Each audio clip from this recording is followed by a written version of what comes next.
And we are here live for the ELGON Cup, the decider of this epic clash between two historic countries in Ugandan rugby, Kenya, and in East African rugby, Kenya and Uganda. And this is our venue, Kings Park Arena, on the heart of Kampala City.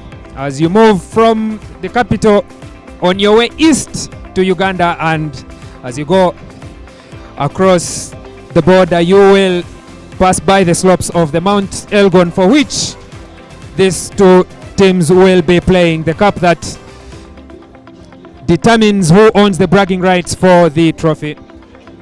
Welcome to Kings Park Arena. These were the views from yesterday on the day of the captain's run, but the weather has since changed. Clouds and skies overcast right at the time when we were getting a chance to speak. Jerome Pavota of Team Kenya, welcome to Kampala. The weather has suddenly changed from clear skies to some rain, and now it's going to be overcast skies. Do you think that will have an impact on how your team will perform today?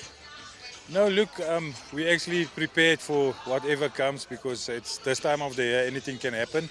And it's part of the game, rain, wind, sunshine, it's part of the game. So we just have to adapt, and yeah, so that's the nature of the game.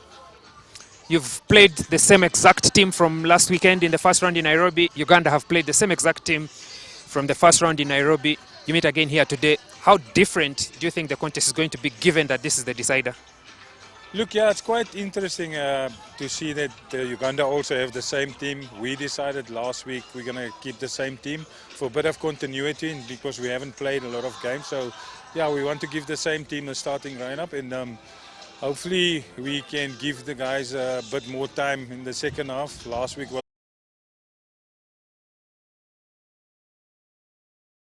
to the game. Right. Thank you very much, Coach, for your time, and good luck in the ELGON Cup. Thank you very much. Coach Marvin Odongo of Team Uganda. To start with, today it started as a clear day, but the weather has suddenly changed. Wet and rainy, there's a lot of wind. Your team plays here, and you are very well aware of the conditions. How will that impact the game today? Yeah, I mean, the boys have been training here throughout, and they know the challenges that Kings Park brings with the wind and all. So it's nothing new. I think we've had a few training sessions here when it has rained, and so I think we should be good to go. Shouldn't be anything different. Kenya have stuck with their team from last weekend, and so have you from that first round in Nairobi. It was close as is. How different do you think the contest is going to be today? I think it's going to be very similar to last weekend. A close encounter, very physical. But I'm sure both teams are up for it. The wet weather is going to put in a few dynamics in there, but nothing too different, nothing that we can't handle. Last weekend you left quite a number of points on the board, off the boat. Your kickers all through first choice, second choice and third choice. Have you found a solution to that challenge? Yeah, I mean, through the week the kickers were going through their paces, putting in their kicking hours, and I think today we'll be able to see a change, and I'm hoping that it will be a bit better. Right, thank you very much, Coach Marvin Odongo, and good luck in the ELGON Cup. Right, cheers, thanks a lot.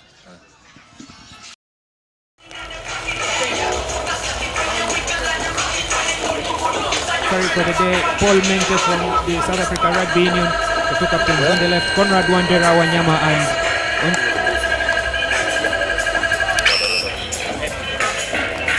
I'm also the boys, my side was one thing. I don't mind who is talking to me, who should talk to me. Please just choose the moment. So the penalty, who might want to talk, who might want to play me. So just wait for the umpire.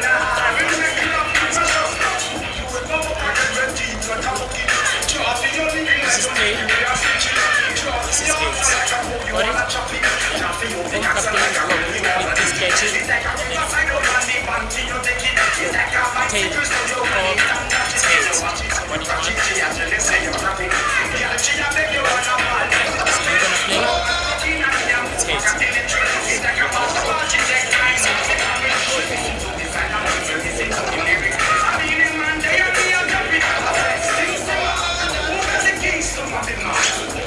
Choose a side. You want to kick off? Please choose a side. No, wait. You can choose a side. If you choose a side, then he takes the kick off. You're starting from that side. Playing up.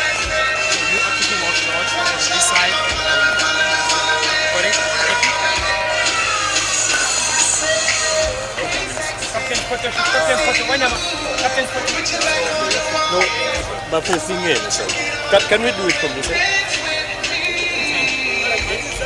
Okay. Yeah.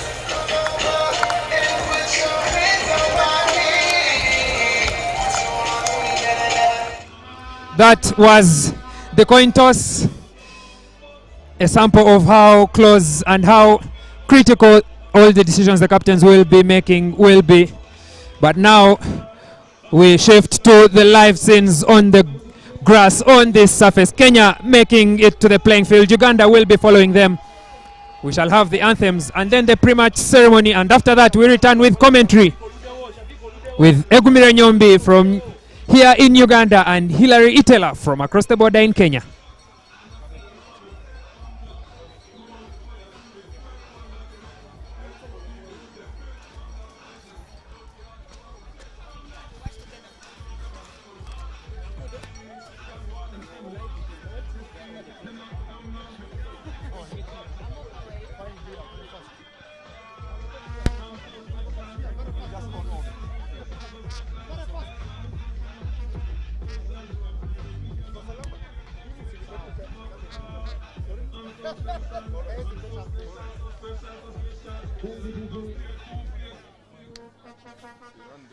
A very good afternoon or evening, depending on how you would want to term this period. For now, we shall go straight into the action, observing the decorum with the national anthems of both teams.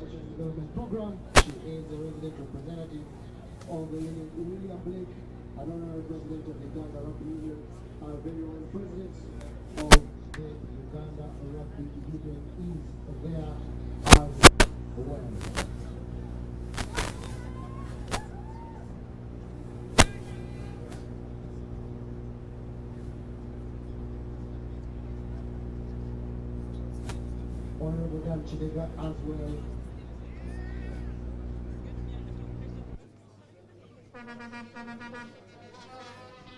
Kings Park Arena is the venue for today's match action.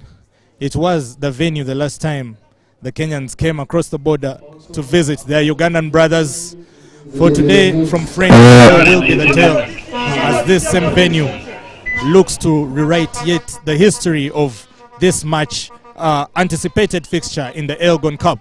The pitch has taken a beating without a doubt, but it has been very resilient. The rain has come down hammering, and where we come from, we usually say that is a sign of good things to come. It is a sign of blessings. So maybe from the Ugandan or the Kenyan eye, that might mean that somebody is in good fortune as this fixture gets to pan out. For now, as we watch, the guard of honor is happening. Of course, because of the outbreak of mpox that we have heard of from both sides of the border, there will be no handshakes.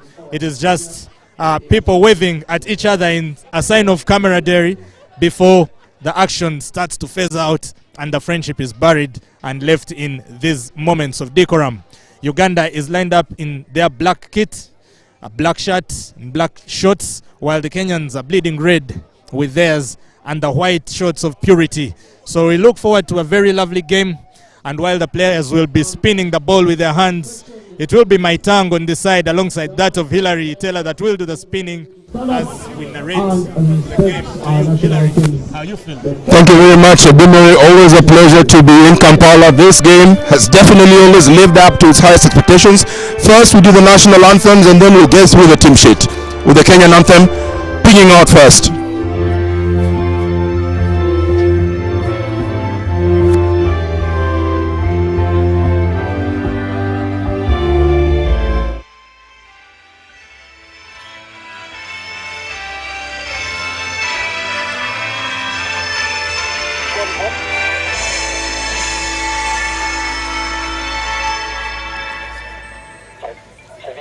That is done, and Kamazi is going to lead us in the Uganda national anthem. Over to you, Kamazi.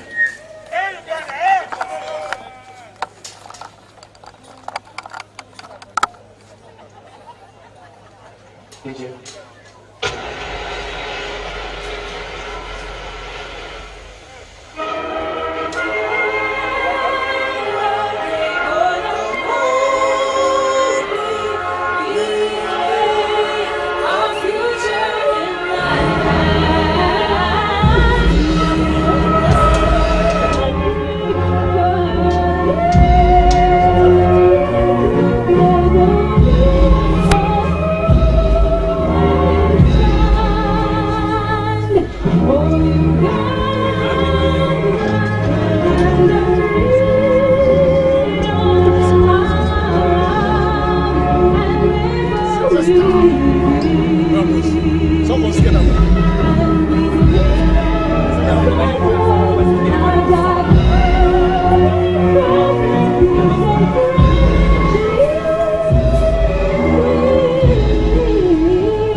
As it gets, the Uganda anthem, and just as juicy was the Kenyan one. I think about something up. This is something to play. It's a matter of pedigree, it's a matter of pride, it's a matter of country, and it is something everybody has to stand up and raise their hand for, put up a performance that will be memorable.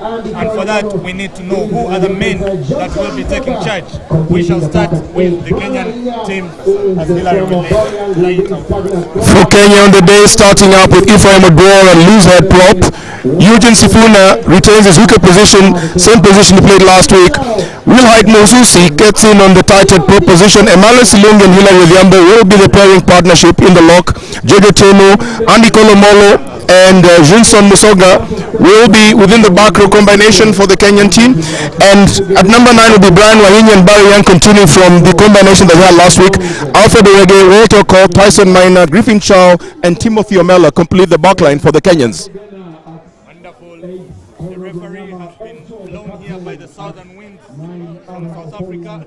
He will be taking charge of the action, and we see Barry Young making sure the ball is acclimatized to the ground. The Ugandans are in position to receive. The Kenyans are in position to attack. The referee puts a whistling start to the fixture. Barry Young's boot is ready, and here we go. Great atmosphere of the Kings Park Arena. The Kenyans definitely showing the venom quite early. There were a couple of storms earlier on, but Stay on side. It looks like the goals have been great for this game of rugby today.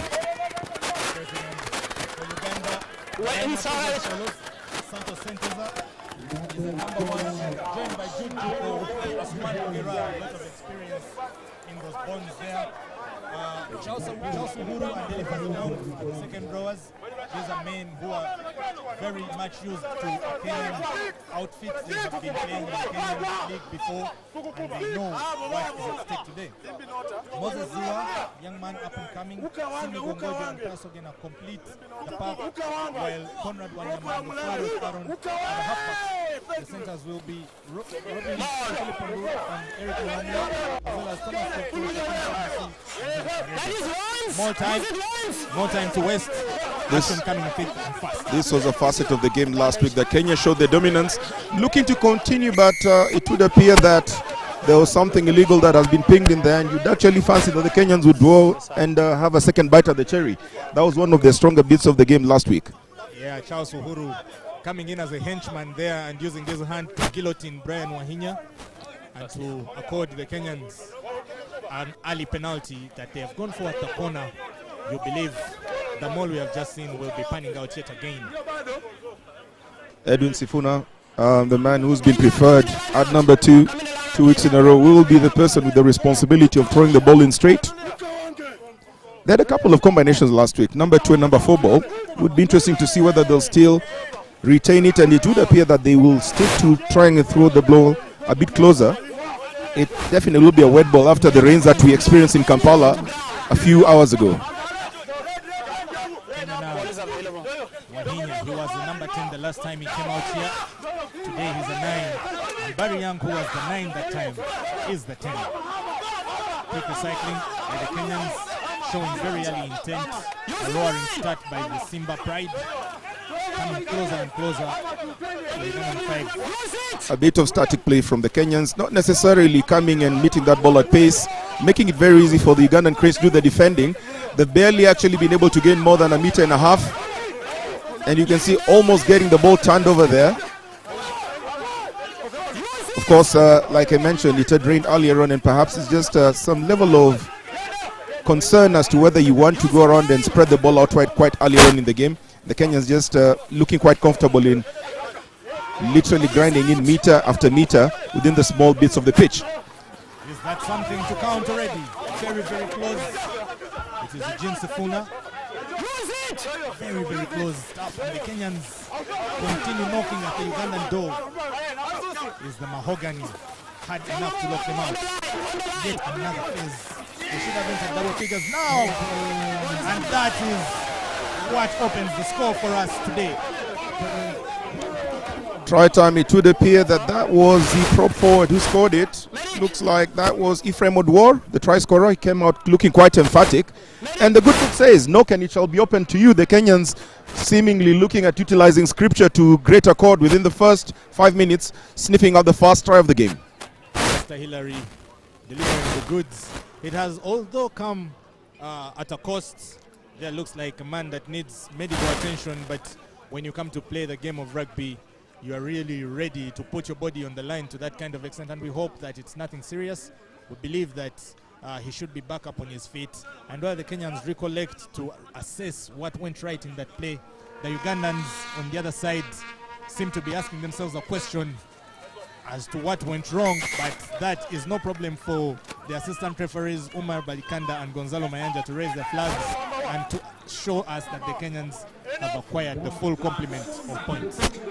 Timothy Omela with the extra 2. Kenya within, literally drawing blood within the first 10 minutes, leading 7-0, almost similar to how they started the game last week in Nairobi. But we do know that the Cranes have the ability to get back in, particularly once you give Conrad Wanyama Sambiro space. He definitely showed what he could do last week. Brilliant aerial ball by Aaron Okoros. He has built a reputation for things like that. But it looks like it's no problem for the Kenyans. Many Ugandan fans think this is a game they love to play, a contact game. And now Barry Young tests his opposite number. Aaron Okoros with the basket hands does very well, but he receives a rib-cracking tackle on the other side. Although the Ugandans will have more to clap about and less to worry about because they have a penalty. The Kenyans have been caught lacking. Yeah, good call there by the referee. The Kenyan just did not manage to retreat from the kick by Timothy Omela, the fullback, and the tackle was not done legally. The rules of this good game of rugby dictate that you should be able to retreat if the kick is being done, and if you're ahead, you should allow the kicker to come through. Kenyans caught napping there, and we mentioned about this a few minutes ago. Conrad Wanyama gets a chance to give us a show of what he can do from the base of the scrum. He's a quick, bolstering man with a lot of pace and a lot of thinking, but his strongest attribute is, strength. It is not in his size, but he's a very strong man. They say if he were to stand on his hat, he would be the tallest giraffe on the pitch out here. And here is a chance for him to show us what he can manage to string up with Aaron Ofoiro well positioned in that number 10 position. He has Eric Muller on number 12 to support, and the Ugandans get something out of this. Very, very juicy scrum. Ball is fading. Kenyans contesting valiantly. Pius Ogena drops it. It goes back and into the hands of Aaron Ofoiro. What a strong match on by the Kenyans. They're giving the Ugandans no breathing space. Finally, Conrad at the base sets up the colossal Elipazemong. There's 2 men tackling him, but they have felt the weight and the impact of him. And now to Moses Ziwa, or rather Sidney Gongodio, another well-refined ball carrier in the Ugandan ranks. And now back to Conrad Wanyama into the hands of Jude Juko. Big boy, the Spartan. Conrad again. Pius Ogena was on the score last time. He sends out a big "how are you doing" hit. I guess it'll be a very spiritual moment. That's another one where you can use good words from the scripture. It's more blessed to give than to receive. He's a bishop cleansing the sins from the Kenyans, and the Ugandans the penalty yet again. This time probably they will try a different technique. you would think they would go for either the pose or the line out, because the last time when they went for the scrum, it was that gentleman, George Otieno, who marshaled his troops to look like they threatened the Ugandans. And indeed, they've changed the script and called on the boots of Shakim Sembusi all the way from the lower wing at the dead end to come and try put some points for the Ugandans on the board. Of course, losing by 2 points last week, the Ugandan Cranes will be very clear that any chance of taking points should not be taken for granted.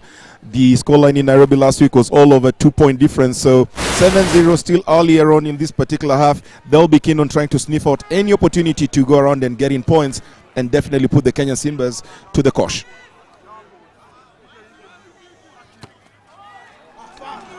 Great left boot by Shakim, goes high but goes wide. And it is the story that Uganda carried back home from Kenya last week. The kicks were many, the kicks were attemptable, the kicks were convertible, but they kept going wayward. And that's how the story has begun yet again. You almost get a feeling that if Uganda keep on trying to charge up on the forwards using Alpha Semong, Ogena, they may actually be able to cause the Kenyan problems. Among, of course, no stranger to Kenyan rugby, having played at Kabras. And a man who was actually from the base of Mount Elgon. His name literally means bull, where he comes from. Well, we hope it will be a bullish performance for him. Shakim there was trying to atone for the missed kick, and he had managed to do so. It was only that the hands of Juko Jude were lacking a bit of glue, and he spat that ball out into the hands of the Kenyans, and they will be reconstructing from the breakdown now at the scrum. Very contrasting styles of play within the first 10 minutes. The Kenyans electing to try and keep the ball a bit tight, being able to try and grind down the meters. The Cranes, however, looking a bit more adventurous, having rampaging runners, trying to bring in the back line into the game. The Kenyan Simbas have not brought in their backs into this game so far. Size-wise, though, the Kenyans look much bigger. You could think that they were born when meat was still cheap. They have the weight to back that up. And it's showing really with the way they are pushing the scrum. Well, the Kenyan government just announced earlier on this week that inflation has reduced, so I guess it's showing on the players right now.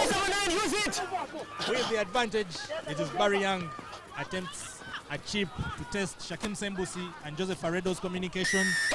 And now they will be back for the penalty just behind the halfway line. Interesting stuff. The Kenyans look like they are at home more than the Ugandans. The battle for the mountain is raging on. They are in the lead as well. And you wonder, the Cranes, since they're birds, would they attempt to take the game to the air, because on the ground, the Lion, the Simba Pride, is looking quite dominant in these early stages. Definitely would appear that Kenya currently have a bit of an edge. Still early days, though, 7 points to the Kenyan Simbas. The Cranes are not out of this yet. Over the years, we've had a couple of issues with a couple of areas within the border of Kenya. Migingo, Elgon is clearly one that we have agreed that we're sharing. A bulk of it in Uganda and a bit of it on the Kenyan side, but there's still the matter of trying to see if at all Migingo can have its rightful honor. Perhaps we should rename this fixture. Perhaps the Migingo is something, having a bigger contest. And that line out is fumbled. It was well thrown. And Pius Ogena gets to work immediately. Ogena actually looks like a man on a mission. He's definitely looking like the enforcer for the Cranes earlier on. That's a very tricky kick from Conrad Wanyama, but it is met wonderfully by Alfred Orege. He smashes past Moses Ziwa. Much the joy of the Kenyans and the chagrin of the Ugandans, because Moses Ziwa is one of the more assured tackler. That was a cheeky pass by Barry Young, flat and calling the man into action. Now the Kenyans trying to put it together. Griffith Chow, you remember him, he was on the scoreboard last week, and it is small time. Chow is caught in the middle of it, and the Ugandans win a scrum down. Finally, their fans come alive. After the early, very cagey sort of exchanges, seems that the teams are now beginning to open up and getting into their stride. The Kenyans try to spread the ball outward, but the Ugandan defense, like was the case last week, had to literally throwing the proverbial kitchen sink to the Kenyan Simbas on the defense. And it's Innocent Gokto, who was right in the thick of that action at the mall. Looks like he suffered a little shock to the body. The medics are making sure that he's already back into action. Oh, he just wanted to wash his face. The proverbial cure, water. Water always works. Water Water is indeed life. Gokto looks like he's been able to go and get the magic tonic and he's up. Doesn't look like he's really been bothered much. Definitely one of the danger men to watch out for the Cranes. He actually looked like he almost got the intercept in that last field of play that got into the scrum. Definitely, he's a small man with a very valiant heart. He's never afraid to get into the action, just like Moses Ziwa, one of the Ugandan rugby sports pundits, said Ziwa is not afraid to put his head where people are afraid to put their boots. Clumsy work from the Ugandans, gifting the Kenyans yet another penalty. Barry Young's boot has not tested anything for goal, but when it came for territory, he has not had any blemish. We believe that if he were to attempt something like this, probably, but we leave it up to him to decide. The maul looks like it worked in the last 2 occasions, so it would be what the Simbas will be trying to do yet again. The Simbas are just playing textbook rugby, nothing fancy from them, just being able to ensure that the forwards tussle for each and every ball. They've been very, very clinical in the execution of their scrums. The lineouts have actually been very, very, other than the last one that was lost, have actually been very, very, simple and straight to the forward. And they've actually been playing a lot more of their rugby within the Ugandan Cranes territory. Always ready for a wet ball indeed. And from what we see, their hands have been surer up, but the lineouts, it looked like it was a bit skewed towards the Ugandan side. But the referee calls for an obstruction instead, and Conrad Wanyama almost wants to restart that very quickly, but he manages to get a cool head onto it, invites Aaron Ofoero, the natty dread man with the strings on the head, to try and pull the strings for the Uganda Cranes. And every time you see Conrad Wanyama, you've got to go around and appreciate the level of commitment that he has to the game. And I always say to myself, every person needs someone committed like Conrad Wanyama. He seems to be the one who's being able to try and, shore up the Ugandan Cranes team, being able to get them back onto the game. 7-0 is still very early days in. And, if there's one man who can actually lead this team, it will definitely be the captain on the day, Conrad Wanyama. Probably that is why he gets to have that title and that responsibility on his head and shoulders. But now the line out looked good, collected by Ogena Pius, wasn't collected confidently, and the Kenyans were almost latching onto it. And turns out that their efforts have been repaid because the ball has been fumbled into touch, and it is Eugene Sifuna who will be now trying to put the ball in the air for the Kenyans on the other hand. Andy Kolomolo almost knocks that forward, but is quick thinking and drags it back. Barry Young yet again seeing if Shakim is over there. Shakim looks like he knocks that ball forward. He definitely did. Quite unfortunate and forced error there. Nothing that should have actually resulted into a scrum penalty, but that's a game of rugby. It's a lottery. Very little is working for the Cranes at the moment. It looks like everything is going against them. Their feathers are still perfect. They need to be ruffled a bit. But for the Simbas, like you said, they're doing the basics and they're doing them right. If you will not do great big things, then do great small things. Brian Wahinya, ready to get the action back on. Referee just trying to ensure that the forwards are set quite well. It didn't look like the last scrum down was managed quite well. Pitch is also quite soft, so safety will be of key importance just to ensure that everyone is well bound. The ball is in. You think the Kenyans will attempt to push on this wet, soft ground? They have. And now the ball is out into Brian's hands. Sends it out. Now the Ugandan defense barely catching their breath. It is Andy Kolomolo. Very good carry from the young man, the 19-year-old. A lot of future ahead of him. And now the Kenyans are getting the big boys on to work. Big boy Eugene Sifuna carries them even further. Oh no. Too eager, a bit of a case of too eager and too early. And the ball is lost just as the Kenyans make entry into the Ugandan 5. Another fast end that has happened. The Kenyans looking like they're doing everything positive, but just not being able to execute 100% in the red zone. Will this be something that will potentially come back to haunt them later on? Only time will tell. But for now, advantage Uganda getting the chance to at least win the scrum and give themselves a bit more reprieve after an onslaught by the Kenyan offense.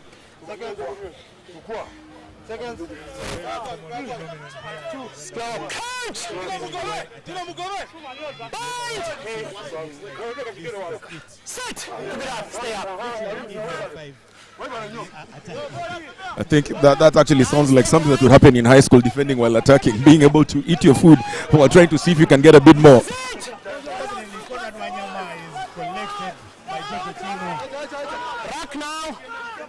Wanyama is definitely not getting a lot of space like he did in Nairobi last week. Looks like the Kenyans did a bit of reviews and seeing how they can shut him down. So far, they seem to have controlled him.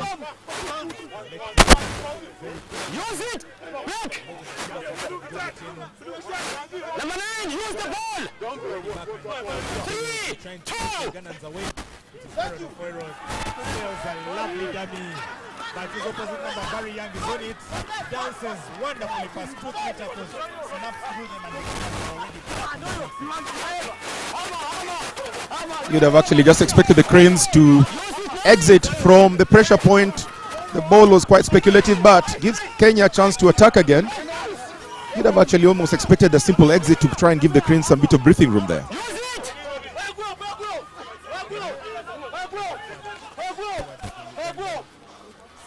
territory, threatening them.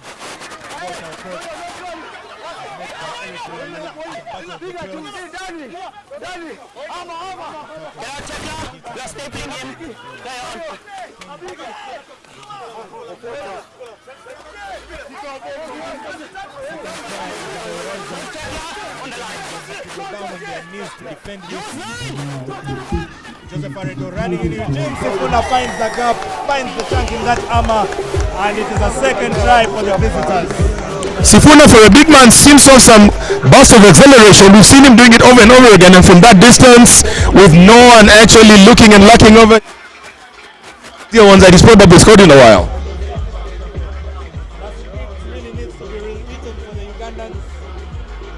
Not working in the way they had anticipated, but then, like mentioned, when you look back at just last weekend, this was an almost identical situation.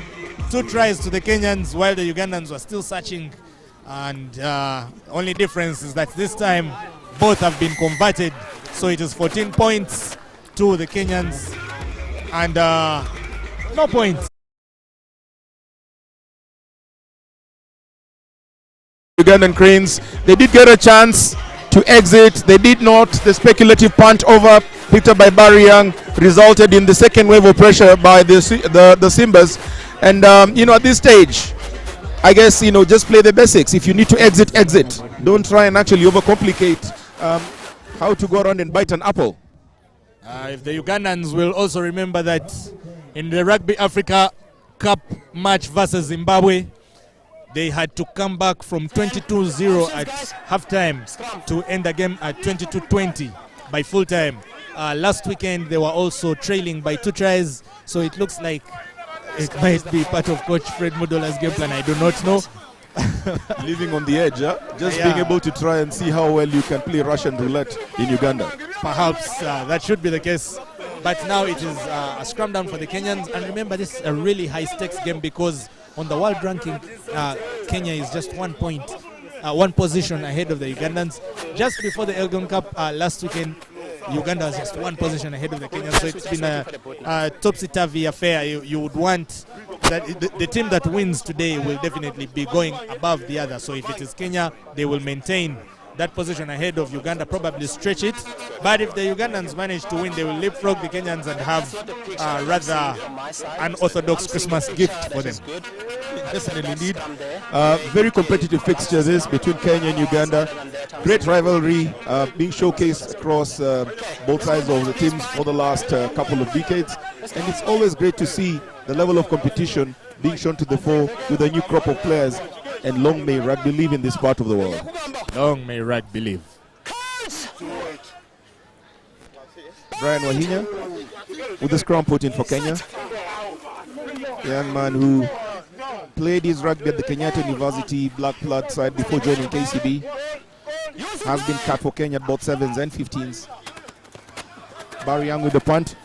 Great vision by Barry Young. Does he get it? Indeed he does. Absolutely nasty And kick. the Kenyans are just doing the very basics, but Barry Young seems to have stuck down. Not so certain if he pulls something. It Seems looked to like be Conrad staying down. Wanyama followed up that kick with a tackle, and it looks like it has gone to the core of Barry Young. He has felt that in his thigh, and that is the point he has called the medic to pay attention to. But while the referee says that it is okay, he may be attended to, the action should continue on this side. So Kenya will have this line out taken, but they will not have the services of their flyer, who's still on the ground after that last kick. Will White Mususi as well takes a seat. It could be a bit of a tactical play there, just to allow his team to catch their breath and to allow Barry Young, the puppet master of the Kenyan team today, to get the much required medical attention, while the Ugandans look like they are set to engage flight mode with, with this line out. And the Kenyans will take this opportunity to just chat amongst themselves, continue perfecting and polishing the edges of this diamond that they seem that to be getting right at this very moment. Kenyans with a slight 14-0 advantage. Barry Young seem to have actually recovered. The magical water, some spray and a bandage. Silungi with the ball. The Kenyan Simbas charging up again. The Cranes were not defending that. A quick recycle. George Nyambo, the Kenyan captain, with the ball. Ephraim Odor to support. Wahinya gives it again to Sifuna. Sifuna almost just doing something similar to the second try that he scored moments ago. Wahinya, all options out on the open side. The ball is with Andy Kolomolo. And it looks like it was passed forward, so that should be a scrum for the Cranes. Some great build-up by the Kenyans there, perhaps not being very patient. Yeah, also the referee is probably a judge on a normal day because he's very, very sober. He did catch that moment. The Kenyans, there was a lot of clatter, a lot happening, a lot going on. Anybody else could have missed it, but the referee did see it, and the Ugandans will be coming to a scrum. It is that man, Santos Senteza. You could see there was a very beefy challenge from him on, it must have been the captain, John Nyambwa, and he did go down looking for the medics. They've come to his rescue. The water is working wonders, I believe. It is. Sentezo, the physique of a wedding planner or an event planner, is the kind of person you'd actually want to go around and prepare your Christmas party. You'll be certain that there'll be plenty of food to go around. No pun intended. I would probably think it would be Santa Claus. Santa Senteza. Santa Claus. Well, here comes Uganda, and Pius Ogena was a very good pick, but the ground was against him. And the Kenyans get the turnover. Andy Kolomolo is something that looked very interesting because last week at around this time, Pius Ogena had Andy Cole in his pocket. Andy Cole was the one doing the defending, and he was being caught napping a number of times. Today, he has just managed to wrestle Ogena back into the Uganda try area, and the Kenyans are scrum down at the 5. From what we've seen, Hillary, the scrum is going the Kenyan way. The Kenyans definitely with an advantage in the scrum department, which is where they also had a bit more of simply looks as though that's a one. Immaculate. They're finding touch without any difficulty. It looks like they are not even putting any effort into these kicks. Now it's a turn for Jude Juko. Throws a clumsy ball. And Eugene Sifuna. That one is for the TV. Okay, step and turn of speed for a big man. How about that? The Kenyans are now starting to enjoy themselves, and Will White Mususi throws Aaron Ofoiro out of his way. Barry Young now skips and finds Omela. Omela has Orege on the outside. Orege has Odrua Robin for company, and Odrua does just what his job is. Stops the big man. Balling into the captain. Moses Ziwa right there at his knees, tackling very strongly. And now Barry Young awaiting the ball, receives it, swings it out to Sifuna. Seeing a lot of balls, Sifuna into Andy Cole. Andy Cole is being a very big unit, and Pius Ogena manages just to stop him. But the Kenyans are just a few inches away from the Ugandan 22, and you believe they will be trying to make an entry. Odur and Wanyama, that is a contest we have seen before. And yet again, Kenyans carrying phase after phase into the Ugandans. Here comes another battling Simba in Eugene Sifuna, who manages to make the entry into the 22. Now the Kenyans have cemented their position, although Eliphaz Emong had a chance to turn it over there, but he just lost his footing. And the boot by Barry Young was clumsy. Sembusi collected it. Tackle was very ferocious on him, and he lost the ball forward. Andy Cole just can't stop getting into the thick of things. And finally, the Kenyans are back into the position where they want to be. Andy Cole Omolo has definitely been at the start and the end of a lot of the attacks that the Kenyan Simbas have been having. Line now still deep within the Cranes territory, and you almost just get the feeling that the Kenyans have come onto the Cranes territory and the grass is growing on their own territory. No one coming in to, try and challenge them. I had one of the fans whispering that we need to check the fullback of the Kenyans. They may have slid in someone from the Kenya Lionesses, and we did not manage to see that. The cameras are not seeing the fullback at all. Let's go, please. Very interesting. Jude Juko now to get the Ugandans onto the action. Ogena loses into Jinsifuna, dances yet again. What is going on? Ephraim Odor, however, just isolates himself. He'll be lucky if he can retain the ball. As expected, the Ugandans win the ball back. Ephraim just not knowing what the rest of his team was, isolating himself, and this should actually give the chance to the Cranes to exit. You'd expect that they'll exit because they've been under a lot of pressure within the last couple of minutes deep within their territory. Expectations of the Cranes right now are very difficult. But Aaron Ofoiro finally earned some territory for them. Some much needed breathing space for the Cranes, who've literally been on defense. Like to be able to have a look at the tackle rate.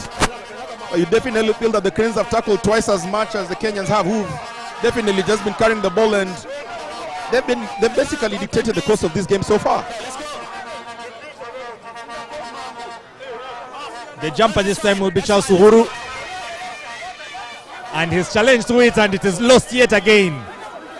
Asuman Mugerwa is genuflecting at the feet of Ephraim Odur, and Barry Young now has the ball. Barry Young caught in two minds there. Yeah, it is that man Sidney Gongodio. If anybody would complete a tackle, you would bet it would be Sidney Gongodio or his Pirates compatriot Moses Ziwa. Pirates have always had some great tacklers in the in the recent past, and perhaps even up to about 2 decades ago. Do you remember there was a gentleman called Henry Rujumba who would smash you and smile. May his soul rest in peace. Yeah, sure. And he was a real pirate for sure. There is a tournament named after him in his honor, and surely there is no one who can contest that. He deserves it. That is a legacy to behold. The smiling assassin Henry Rujumba. May he rest in peace. I think my ribs are still recovering from a couple of Rujumba tackles. You should tell us more of that in the halftime break. Yes, let's wait for minute 81 when all the stories real and false will be given. Conrad Wanyama not keeping the ball there. And Wanyama just not as settled as he was last week. No Uganda Crane player is settled at the moment, and it's a maul for the Kenyans. You believe, should this go according to plan, it will be a scrum down. Yes, it will be. It is Joseph Aredo who comes away with the ball. A disappointed look on his face. And the Kenyans will be collecting returns from this should it go according to plan.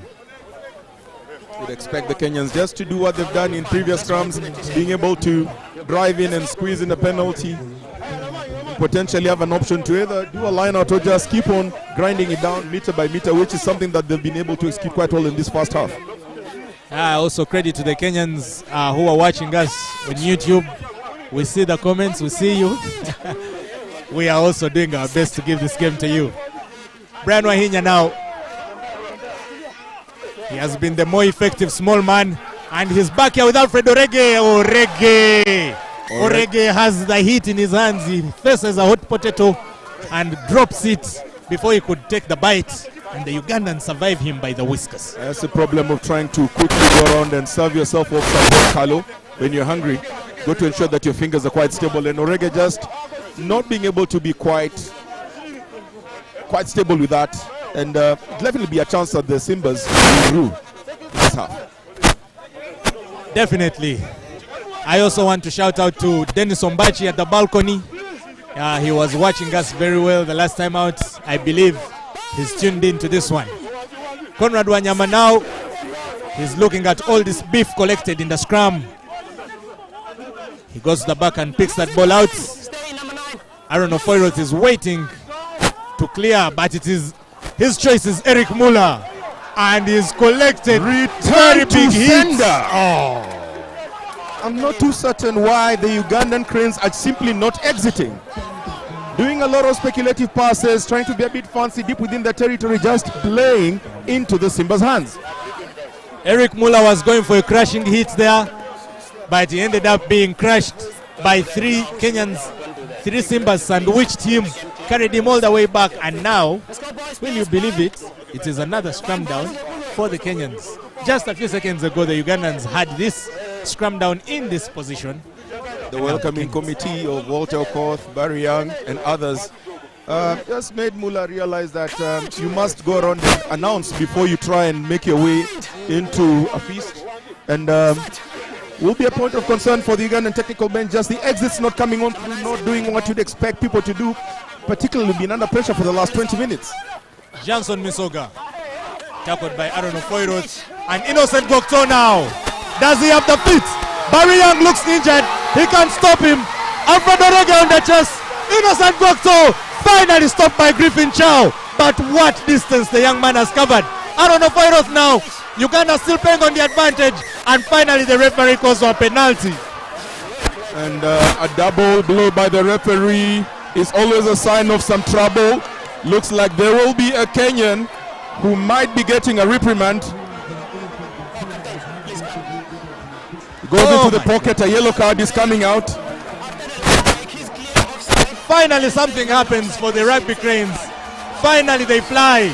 And Alfred Orege, the man who has completed that tackle, that match-defining tackle, goes to the sin bin. I believe that was a cost he chose to pay, because if it wasn't for him, Innocent Gokto was going to cross the whitewash as he did last week in Kenya. Orege just guilty of trying to play the ball on the deck. We did see this last week when the All Blacks were playing Ireland. There was a very cheeky hand on the ground by Cortez Ratima, but unfortunately Orege was not as secretive in his endeavors. Caught out on this occasion, and the Kenyans 21 points up on the board, but 14 men on the pitch. Advantage for Uganda deep within the Kenyan territory. Will the Cranes make this count in the next 10 minutes as they have an extra man on the field? The one-man advantage really is something you believe that the gods have opened as a favor to the Ugandans. Innocent Gokto, what a run, very elegant running from him. He moved from the 5 and carried almost into the Kenyan 22. And now the Ugandans with the numerical advantage. Pius Ogena snapped at the ankles by Brian Wahinya, and Johnson Misoga hugs him like a bear from above. Musoga, Wahinya, and Nyambua have really made it their responsibility to be all over Pius again and Conrad Wanyama today. The two cogs that were working for the Cranes last week just not clicking as well this weekend. Believe me when I tell you, everybody is on their feet. And now Sidney Gongodio with those trademark carries into Eric Muller, further into Gokto, into Aredo. This is beautiful rugby by the Ugandans, but Shakim Sembusi is dragged into touch. Ball pass forward, the Kenyans. The pressure paying off. The Ugandans seem to have actually had a half chance. Maybe just not committing the play and guilty of throwing the ball out a bit too early, and giving the Kenyans with a chance to just consolidate a bit of time and maybe a clear from the territory. First, and the Kenyans have actually been forced to go around and honorably defend deep within the territory. Yeah, definitely. That was really beautiful handiwork by the Ugandans. Very good craftsmanship from Ofoirot and Innocent Gokto to release the wingers, but Shakim found Griffin Chow. Griffin Chow has been very alert defensively, yet it is very surprising that he's still managing to maintain a clean demeanor. Now it is a scrum, and the ball is for the Kenyans. Brian Wahinya on defense duty. Johnson Misoga into Walter Okoth, takes a dummy and is dragged, and the ball is lost forward yet again. Now the Ugandans are fumbling, and Brian Wahinya kicks that away because he knows that once that ball is in the Ugandan hands with the numerical advantage, which is Alfred Orege at the wing, it could have been a recipe for disaster. Couple of conversations from the game last week. the combination that the Cranes have from number 9, 10, 11, and 9, 10, 12, and 13. Really, really great combination that can open up any field. But the one bit that the Cranes have not been able to utilize is their back three, which has always been traditionally a very, very strong point. Yeah, definitely. The back three have not yet come into action, especially for Robin Odrua. I believe he has not even touched the ball. His only moment has been attack against the now sin-binned Alfred Orege. And yet we know he has it in him because the last time out he scored a try for Uganda. Mula, backdoor run to Ofoiros, to Aredo, to Shakim!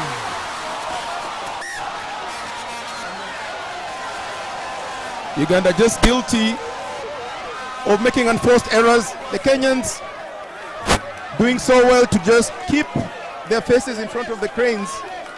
And that should have actually been another opportunity for the Cranes there. A lot of pressure coming in.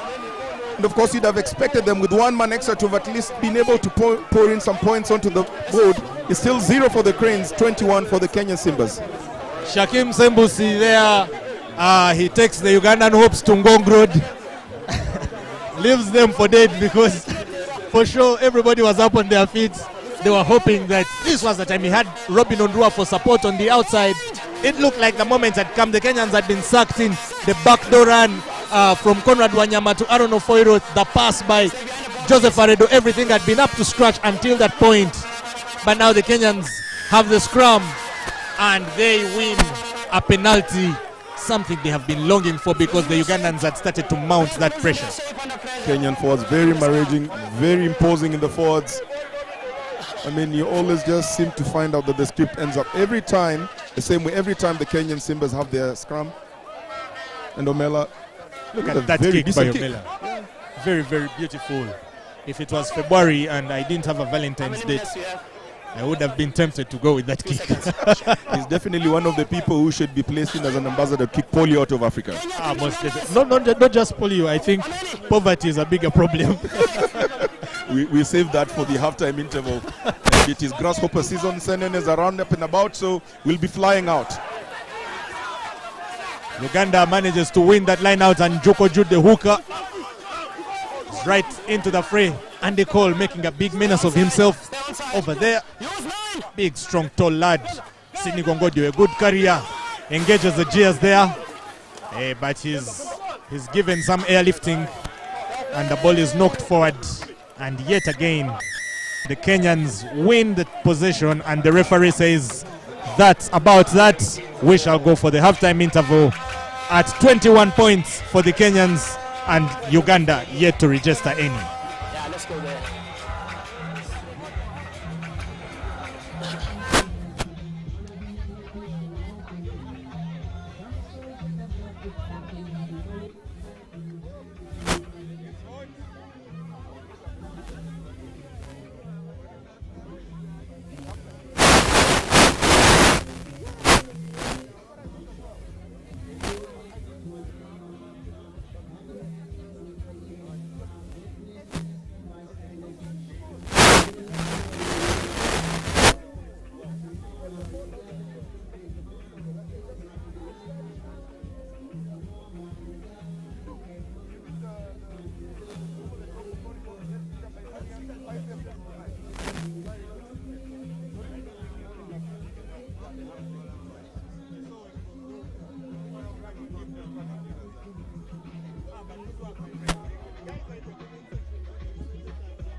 This is the commentary team.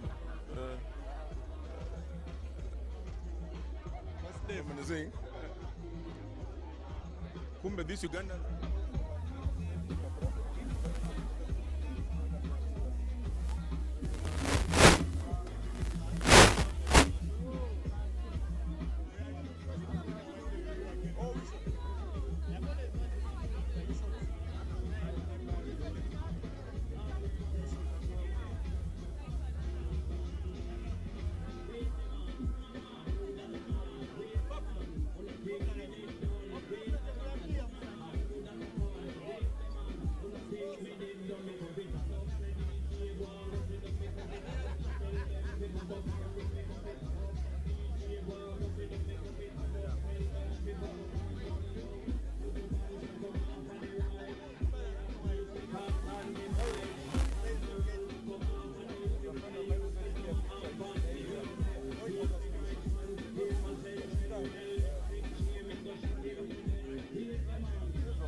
gold. We all want it. That soft yellow glow with subdued sun in your hands. That precious polish of elegance. To hold it is one thing, but to taste it is everything else. Relish the satisfying taste of a beer, unmatched in quality, unmatched in consistency, and with 23 Global Gold Awards. A beer. 14 minutes of Test rugby here at Kings Park Arena. You could certainly hear a pin drop as Kenya led by 21 points to nil going into the halftime break. I'm joined by Gabriel Aredo, one of our rugby coaches here, a veteran in the game. You've watched a couple of ELGON Cup games. I would like to begin. Have you seen a more disastrous half of rugby from Uganda before in the ELGON Cup? This has not been watching in a long time, so yeah. By the time it happened, actually I wasn't even watching ELGON Cup, so yeah, we are here. Let's see how we dig ourselves out. The story of the day is Uganda have not managed to play their scrummages, they've not managed to play in their lineouts. The territorial game has been one-sided. All the tries have been scored just right in front of the uprights, making it a clean 7 points apiece. But where do you think the technical bits have not gone well for Uganda? Exactly at that point, the technical bits are not going well for us because we are failing to string the passes, we are failing to execute the most basic movements that we have to do. For example, our scrum looks settled, but for some reason it's being shoved. That's something that the scrum doctor will have to work on. The passes, they've come off when we got into the Kenyan half, the Kenyan 22, but clearly they're not sticking to hand. Our execution at the line-out has been disastrous because it looks like the ball we are failing to do the game I have. It has been going according to plan. They take a maul, they go in well. They go for the scrum down, well it's there, so ours, we're not going to be able to play it. Uganda, we're not going to be able to play it. Uganda down the marker and seal this game, so if we can make a we can make a mess of that ball, we can put the pressure on them. We have a foot back into the game. If we cannot do that, we'll just get big blow. So, final one, in your view, do you think Uganda have a chance at winning this ELGON Cup? Uganda always has a chance. While there's 40 minutes to play, we always have a chance. We can step up to the plate and take what is on offer, or we can lie down and take a beating. So, I doubt they're going to lie down and take a beating. So, I think let's fight for this. Fight for this or lie down and take a beating. We'll wait to see what Uganda have to do, but Kenya have laid down a marker. 21 points to nil, they lead at the halftime break against Uganda in this 2024 ELGON Cup decider. We'll be back at the end of halftime with comment.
Come to me, Victor, come to me.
The teams are back onto the field of play, ready to resume the second half of this game. The Kenyan Simbas leading 21 points to 0. The Cranes just guilty of perhaps bearing too much pressure on their shoulders, not exiting when needed to. But the Simbas, very clinical, very textbook rugby, showing a lot of concession in the lineouts, in the molds. The exit kicking by Barry Young and Omela has been extremely workable for the Simbas, and you'd actually expect them to continue this in the second half. All right. Second half is on. The Ugandans are also out of the dugout, and it is very good to note that John Kubu is on the pitch for the Simbas, while the Ugandans have introduced Sevens captain, another one from the Sevens fold, Ian Munyani, in that shirt 24. Tall man, a real giraffe on his day. He's a center actually, don't think he'll be in the line-out. Those are the changes we can note as the referee ascertains that everything is okay before commissioning the second half of the action, and he rightfully does, with Aaron Ofoiroth charged with kicking the ball. So we did note that the Kenyan player Barry Young was in a spot of bother towards the end of the first half, and it looks like he's been replaced by John Ekubu, the man who plies his trade for Cabra Sugar. Kenyan Simbas international, who originally hails in from Fiji, one who can actually spark up something from absolutely nothing. We'll be keen to see whether he'll be able to continue from where Barry Young was steering the Kenyan Simbas from the number 10 position. Definitely, we do remember the last time he was here in the ELGON Cup. John Kubu was a phenomenon.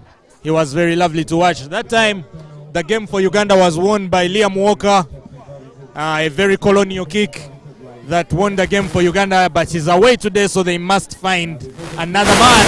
But Andy Kolomolo, he just thought that the winger in him had a chance to come to the fore, and he was sprinting down the line, and the referee just told him, Andy Cole, this is not the day, this is not the moment, wait for those highlights another time, come back, it's time for Uganda scrum. Andy Kolomolo, young man, Kenya under-20 captain, has had a smashing game so far. Picking up in the second half when left from the first half, it looks like Uganda is actually made for him. We should assimilate him, I believe. We should give him a national ID and a wife. in whichever order. But first, Uganda needs to pull their socks up. As you can see, Conrad's socks are really low. He needs to pull them up. And he starts by introducing Flying for Ofoiro into Aredo, into Innocent Gokto, rather Shakim Sembusi, to Robin Ondua. Robin Ondua is tackled by Griffin Chow, and the ball is lost to the Kenyans. The Ugandans start with a pilfering run, and they earn a penalty for it. Very good start for the home side. You would have wanted them to start like this, although the Kenyans did not give them a minute space, and now they have a chance to make ends meet finally. We did mention this earlier about how the Kenyan midfield, the Ugandan Cranes midfield has been linking up from number 9 to inside. But we just hadn't seen any of the wingers going to the frame. The first time they've done that, you can see just how much damage the Ugandan Cranes can do to the Kenyan Simbas. Definitely, Robin Ondrua, that was his first moment on the ball. You could see the run he made, very firm on the far end. It was Ian Munyani out there with the sparkling blue boots, got into the action. Conrad Wanyama, the scrum half, must be very happy to have him. And with the penalty, remember, Kenya is still a man down. Conrad Wanyama is very happy to have him. He skipped past Aaron Ofoiroth, giving the fly half time to reposition himself and cultivate another move for the Ugandans. Now Conrad, here he comes again, into Aaron. Aaron skips Ian, but Brian Wahinya says that's about as much as you do, and then he commits a very schoolboy error with an offside, and the Ugandans have a chance either to go for points, which they've only done once today, or to, and Aaron Ofoiroth says Definitely, that's it. And Conrad Wanyama confirms the decision. The referee affirms it, and Shakim Sembusi waits for the mark to take the second attempt of the game. For those joining us, this is ELGON Cup second leg being played from the Kings Park Arena in Kampala, Uganda. Second half of the game, Kenya, Simbas leading 21 points to 0. On commentary today is my colleague Ebumire Nyombi, myself Hilary Teller. 35 minutes still left on the clock. Kenyans with a slight advantage, but the Cranes seemingly coming back into the second half with a lot more purpose.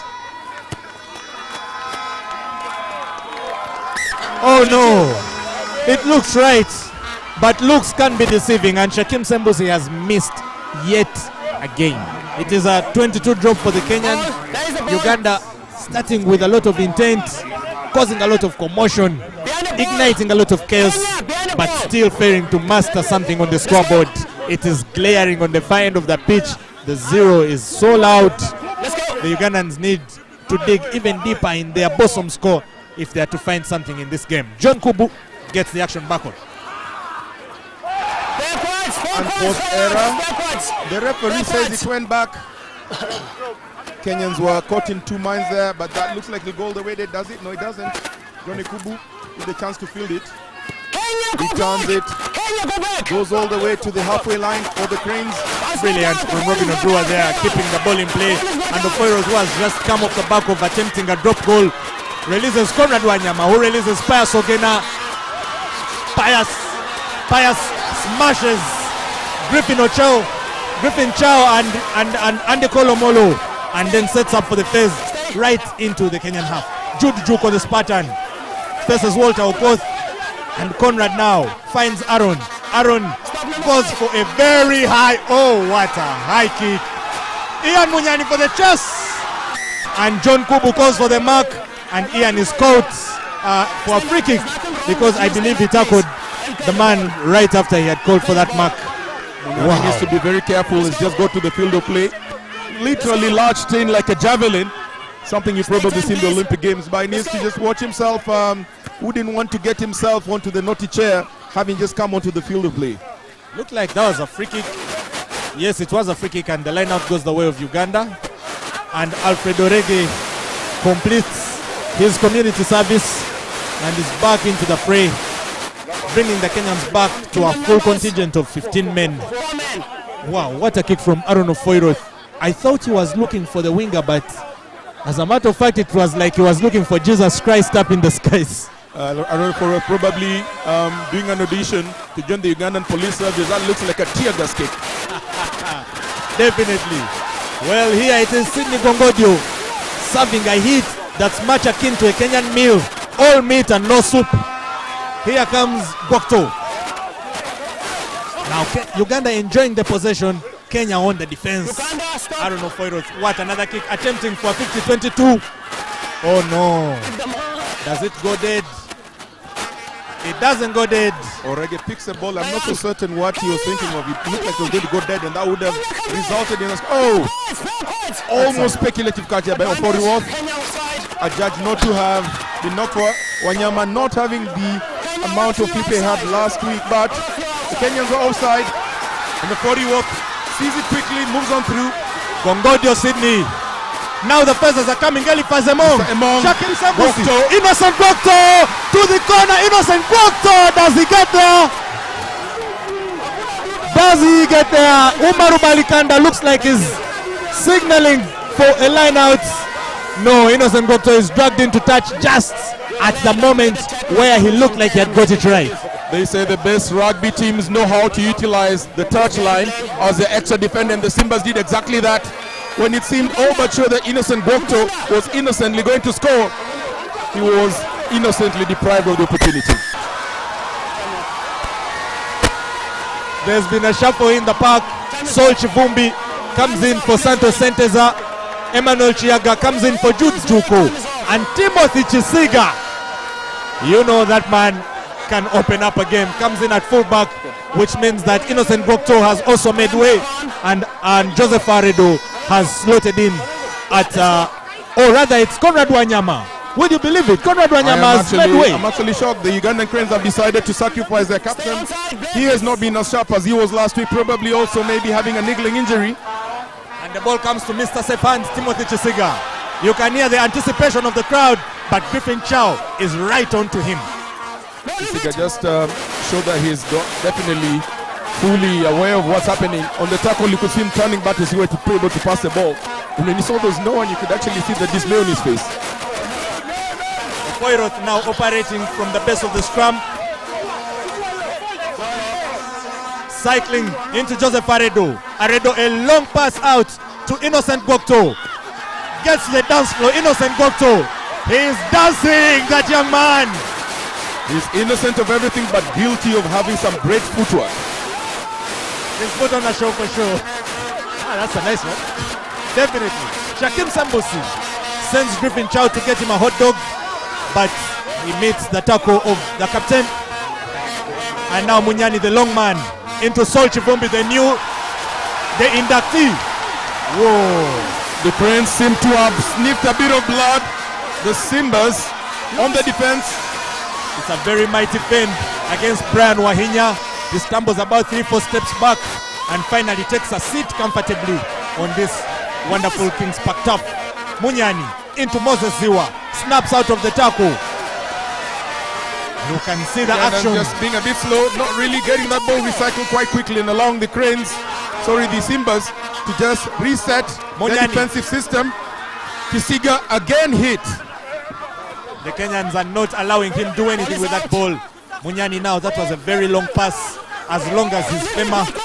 And now, Aaron Ofoiro with the ball into Collins Chimbo, a big hit on Eugene Sifuna. Yes, meat on meat. The butcher would be proud of such a contest. Aaron Ofoiro again into Charles Uhuru. Straight out into Pius Ogena. His hair is out. And it is a two-man tackle. Fills it down right into the midrib. That one will hurt. Aaron Ofoiro into Chisiga, the dancer. Chisiga goes past Walter Okoth. Uganda now with a lot of intent. Collins Chimbo, a diving catch into Ian Munyani. Joseph Aredo can be dangerous. That looks like a forward pass for sure. Trying to find Robin Odrua, and the ball goes into touch. And the referee is consulting his assistant. Is it a forward or is it a line out? Wow. Interestingly, the line out on the other side is being called on the side of Uganda. And it would appear that the Cranes threw it all the way out, but they said the referee's decision or indecision, in some instances confusion is final, so we'll have to live with it. Looks like there may have been an innocent touch from the Kenyans, that's not from Gokto this time, that has gifted the Ugandans that line out, but it is very clumsy in the way it is being claimed. And now the Kenyans latch onto it and win a penalty to finally catch their breath and exercise their diaphragms, because the Ugandans have been on an onslaught. I think the Cranes will rue their chances there. They've had a bulk of the possession in this second half. It's quite shocking that they still have 0 on the scoreboard. Yeah, definitely. The game is aesthetically pleasing for the Ugandans now. It is much like what they came here envisioning to play, but it is the scoreboard that they are still being shy of. They have not seen any points there. The Kenyans, on the other hand, who started the first half in blistering fashion, have now recoiled back into defensive mode, and they look like they're doing just fine, even in that department, because they have now claimed their line out and they're moving that maul. Not so certain why the Ugandan Cranes are not defending the maul. The Kenyans just seem to have a field day, walking about 15 yards. Then they give that man again. Sifuna, how great has his running been in this game? I'm telling you, he's like a DJ serving all the big hits. And that's a very cheeky kick. Shakim Sembusi in panic mode collects the ball like he's catching a couple of grasshoppers and kicks it away. The Ugandans will be back to defense because the Kenyans have a penalty. They've been playing on the advantage. We will definitely get back to the topic of the grasshopper massacre in Masaka. But for now, on the field of play, the Kenyans looking like they're trying to slowly squeeze this game. Johnny Kubu coming in for Bariang, who was controlling the Kenyan game with a lot of experience within the first half. Kubu now with the responsibility for finishing this up for the Kenyan Simbas. But the Cranes definitely looking like they have their tails up, looking like stirred up bees in a nest. Yeah, it's an interesting affair here. We keep standing and sitting. We have been sucked into this action. We are commentators, Hillary and I, but at a certain point, the game is dictating what we do with our bodies, whether we sit or stand, because the action requires that you react accordingly. Now it's a line out. I think the introduction of Johnny Kubu for the Kenyans has stabilized matters even much further. He's finding the touch as desirably as possible, and the line out. So far away from the Ugandans, but thrown with a lot of bias. And the referee from South Africa says it is time for another beef contest right there. The Ugandans with an entirely new front row will be contesting with the Kenyans, who look like they've mastered their footing in this game. You'd want to fancy that new man on the block, Chimboa, would be able to try and be a bit more stable. The Kenyans look to have eaten the starting front row of the Cranes. But of course, you'd see this as a tactic that's utilized by most teams nowadays, being able to throw in a fresh front row, a bomb squad as they call it, to try and change matters. Is Kimboa part and parcel of that agenda? Doesn't look so. It looks like the Kenyans still have that advantage. Yeah, but the introduction of Ian Munyani as the center has injected a lot of speed into the Ugandan backline, and Timothy Chisiga, that man at fullback, looks like he's trying to look for some action. George Nyambua, though, has no mercy for any Cranes in his way. Now it's Walter Okoth. And finally, they are into the half as Sidney Gongodio tries to claim that ball. Johnny Kubu looks for Shakim Sembusi. Shakim responds with a wonderful catch and calls for mark. Great position there by Shakim. Didn't even look like he had to struggle to get that particular ball in play. Gets it to Foriworth. Man has a big foot. Doesn't look like he'll get touch. Should be a boy can sky that ball. Johnny Kubu looks like he's returning the favor to the big man, the tower. Guess who's at the wing? Eliphaz, I was waiting for him to attempt a kick. Now Aredo Joseph checks Timothy Omela. Timothy Omela very graceful with his hands and goes with a high one of his own, but it goes straight into touch, and the Ugandans go for a line not the out. best kick of the day we've seen from Omela Omoding. We've seen much better kicks from him. And the Ugandan Cranes with the advantage to throw the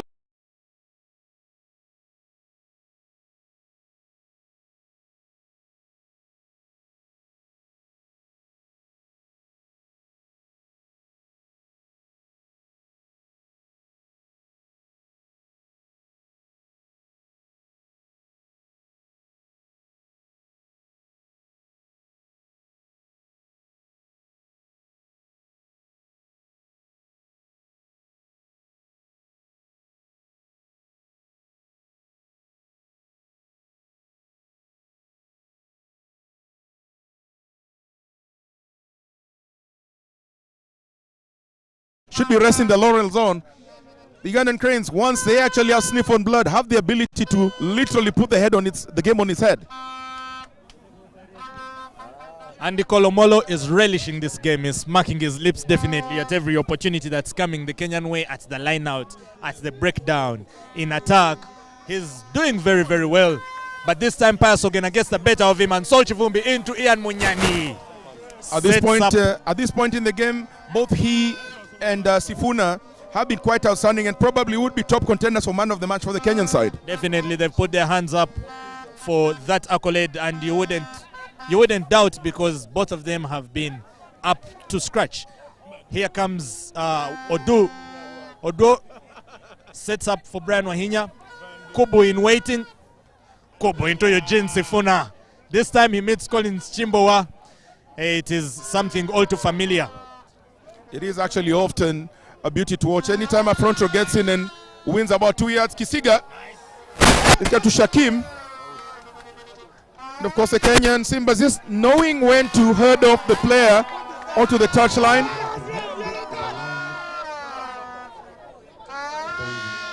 The crowd not too happy with something that Omela did. The emotions are really, really charged at this moment. The Vuvuzelas are blowing tirelessly, but the Kenyans are defending very, very strongly. They are not allowing the Ugandans to cross into their 5. the few times the Ugandans have got a chance, they've only gone into the 22.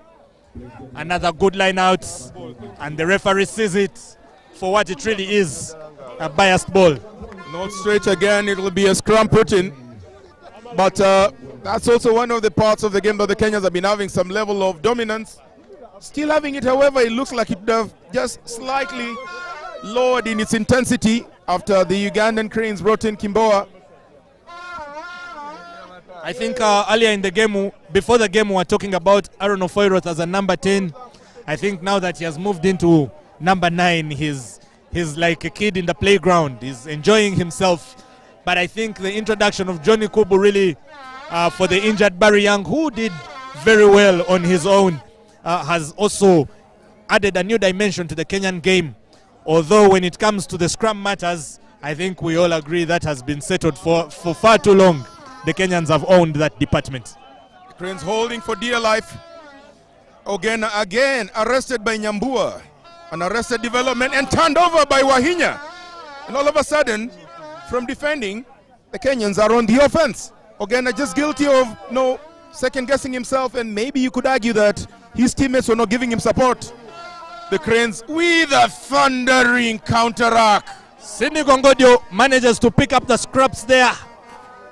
And the Ugandans have a chance to now put something in motion. I don't know. Oh, not so certain whether that was part of the plan by Ofoirot. But it would appear that the Kenyans are happy to keep the ball and play on until the referee blows the whistle for the scrum. You would say Aaron is too smart a kicker that his boot has its own mind, because it looked like he wanted to kick that ball forward and the boot sent it backwards. Ian Munyani, quite unexpectant of it, ended up knocking it forward, and the scrum down goes the Kenyans. When you were growing up, if something like that happened and you were playing, there would definitely be a check for jiggers on the toes, because that did not look like it came out as it was planned. Stay straight for me. Straight. Well, we'll not blame the jiggers. Yes, Bixon. No offense to Ofoirot, you're a good friend of mine. Please, don't take offense. Indeed, the only offense we are looking for as Ugandans is towards the try area, but the Kenyans have denied any sniffings of that, and Brian Wahinya now gets the ball to set up yet another Kenyan scrum and puts the ball in motion. Easily booted out by Brian Wahinya. It is high and good.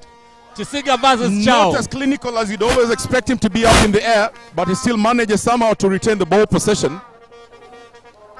Kenyan captain George Nyambua trying to pull his way in, but Charles Uhuru picks the ball out. Ofoirot spots a gap. That's a good kick by Ofoirot, but Omela feels it, looks to his left, sees Jone Kubu, better kicking angle, and Kubu with a thundering kick. Kisiga almost gets it, but everybody knows almost does not count. That man, Omela, at fullback, I think he really did have glue in his hands. We need to check that tape that he has on his hands, because there is not a single time ball has come to him and he has been really, really reliable. You want a man like that at the back. You want a man like that keeping things ticking for you. Every time he's been called on to kick, to field, he's been without blemish. He's done really well. Well, here comes another line out for the Ugandans.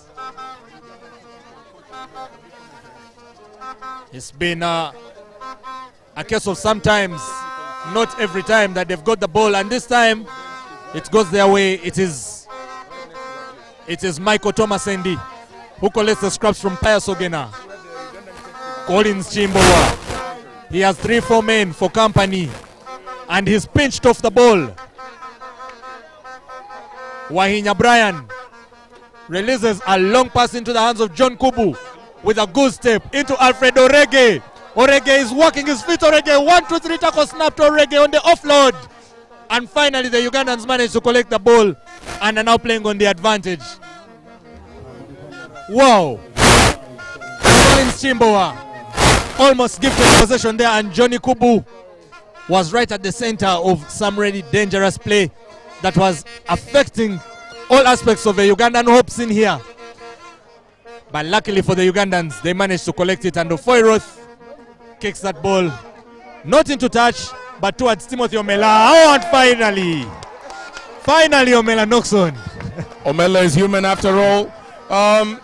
Orege with a lovely run, just not able to execute that, and you kind of feel that the tide is slowly beginning to shift in the favor of the Cranes, and the Simbas are on the course currently. No, I can't lie, I was looking forward for the moment Omela would knock on, but also I was looking forward to the end of the game without him knocking on, so I would say today I saw a guy 100% fielding. But there, Aaron Ofoiroth sent in a grabber, and Omela's hands were not reliable enough. He decided to use his stomach, and unfortunately it wasn't as clasping as his hands have been. Yeah, Omela guilty of having butterfingers in that instance. Handing over the advantage to the Uganda Cranes, who will be putting the scrum put in. Aaron Ofoiroth, definitely one who's taking the number 9 position. This should be easy for him. Well, remember, for all that the Uganda Cranes have done, they still have no points yet. Now Timothy Chisiga releases Shakim Sembusi. Shakim cuts back in. Past Griffin Chow, past the captain, but the captain manages to finish that tackle, and the ball comes back to the Ugandans. Pius again into Johnny Kubu. Johnny Kubu, fearless in the tackle, ready for combat. Joseph Aredo, and the ball is collected by Robin Ondrua because it bounced off the leg of John Nyambua. Now Aaron Ofoiroth into Uhuru. Uhuru versus Kubu. A mismatch of size, but Kubu is up for the task, and he completes that tackle. Ian Munyani is tackled by Johnson Misoga. Into Saul Chivumbi. Chivumbi is trying to look for some space. Ofoiroth into Michael Thomasendi. The Ugandans are punching above their weight at the moment, but Michael Thomasendi does not release that ball. It is not playable, and the Kenyans yet again put forward another strong display of defense and win a penalty for it. The great feet onto the park, Paul Mutsami, who plays his rugby with Kenya Harlequins, coming in and just managing to sniff out the ball as the Ugandan Cranes were running rampage. The Cranes have literally been, managing the entire ebb and flow of this game in the second half, but shockingly, if you look at the scoreline, still nothing to count for it. Definitely, the game is flattering the Cranes, but the scoreline has a different story to tell. It is far from desired, and as you know, time really waits for no man, waits for no Crane. It continues to ebb away from us. Walter Okoth finds himself in very clandestine positioning at the line out and collects that ball. And Odwo now goes asking Moses Siwa to finish another tackle from the ankles. Wainya goes for the box kick. Checks out Timothy Chisiga. Chisiga fields, but Chow Griffin is not giving him a moment's rest. And Shakim Sembusi with a very good kick, but he receives a rib cracking hit, and he's only trying to find his footing right now. Omela goes for touch. Decided that he has sent yet another would have perhaps been utilized in ancient ages as one to deliver messages. You write a note, he kicks it to the next village. Very interesting. I would love to see that. Well, I guess Ofoiroth would be sending the messages to the sky, straight to heaven. Oh yes. To and the then gods. hope for a nice windy day so that it flows wherever the wind blows it to. Kenya now with the ball. Sifuna. What a man. Very busy. And he has a lot to show for it because there's a try to his name. Endless carries, big hits. Charles Uru dashed in there a bit early, but then gave the dog-leg defense to allow the Simbas. What is Kubu planning here? He is planning a kick. Is Robin Ondrua ready to receive it? He communicates well with Timothy Chisiga. Telepathic stuff. Chisiga now releases Robin Ondrua yet again. And Andy Cole is there trying to turn it over. Collins Chimbowa, big boy running. Andy Kolomolo just proving to be a nuisance for the Ugandan Cranes, and in this particular exchange, getting the ball onto the deck. The Simbas just not very quick with the recycling. Wahinya managed to get it. The man Okoth, big dreadlock man. John Nyambua ready to receive. and ready to puncture that Ugandan defense yet again. Brian Wahinya now trying to look for the phases one by one.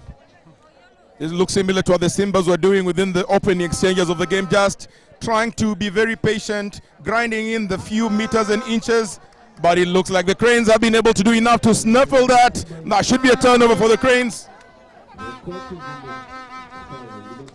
Desperate moment, time running out on the clock. Kenyan Simbas, 21 points, all scored in the first half, 3 converted tries. No team has scored any points in the second half, but it has been Uganda who've come out with a little bit more desire, purpose, and definitely conviction. That's a very massive kick by Joseph Aredo. Find some good touch for the Ugandans. They are searching, they are huffing, they are puffing, looking for something out of this game. But the Kenyans are not letting them do anything to that effect.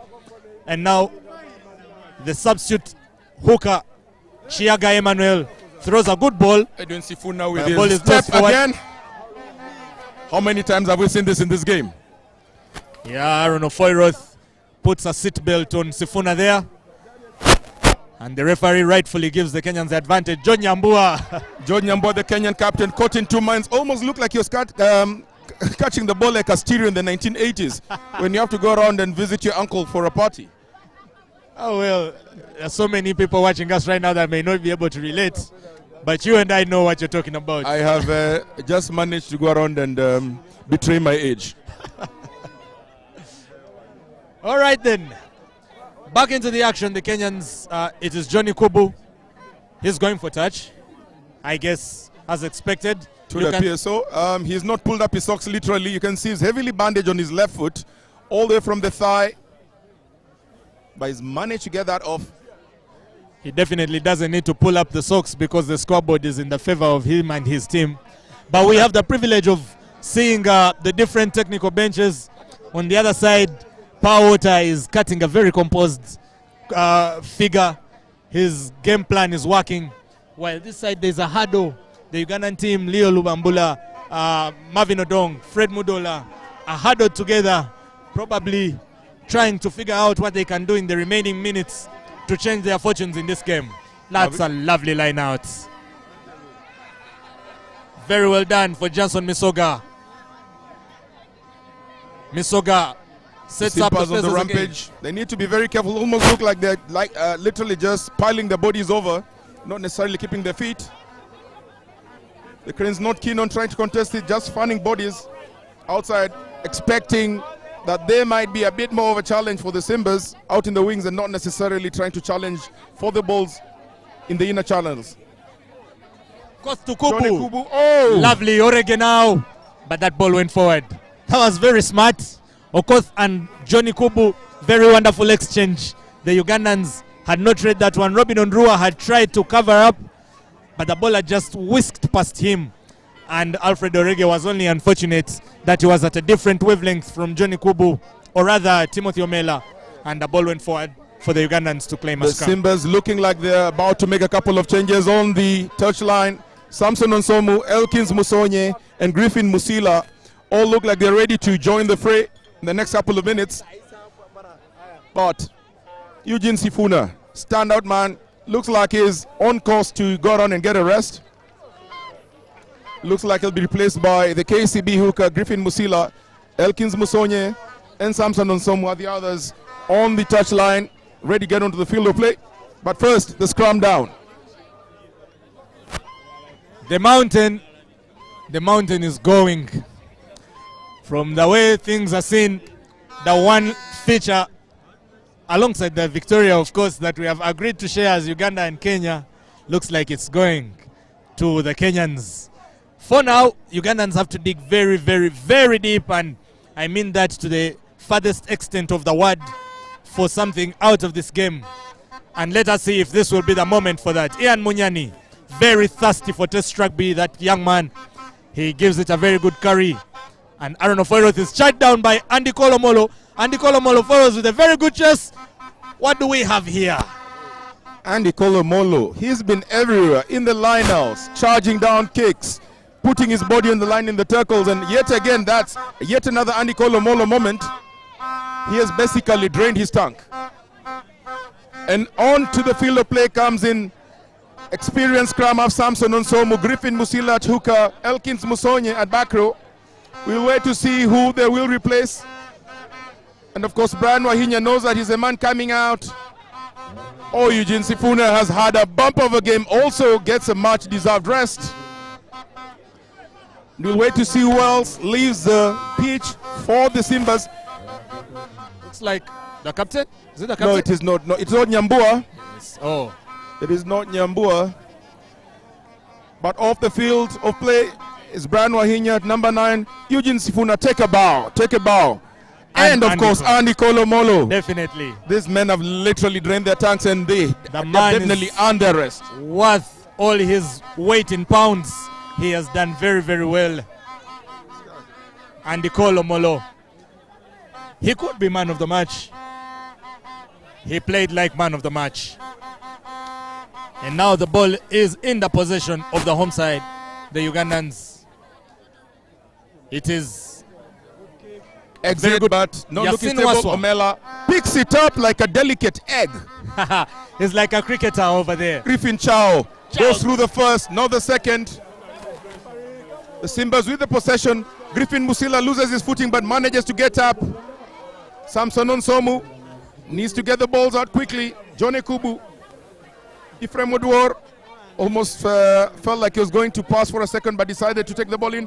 Johnny Kubu trying to sneak the ball in but just does not manage to go through as expected. The Cranes with the possession. Finally the Cranes do the turnover and now Pius Ogena into Sol Chivumbi. Meets with Ephraim Oduor. Very tough contest of the front rowers. Emmanuel Chiaga now is collected by men in red who are really smelling blood. Yasin Waswa, another very good kicker, raises that ball very high. Ian Munyani for contest, and Timothy Chisiga looks like he's knocked that one forward.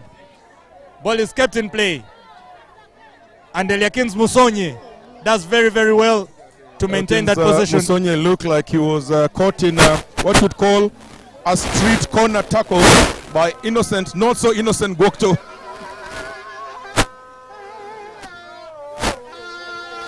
The box kick is there to test Chisiga, and Alfredo Rege is on the chase.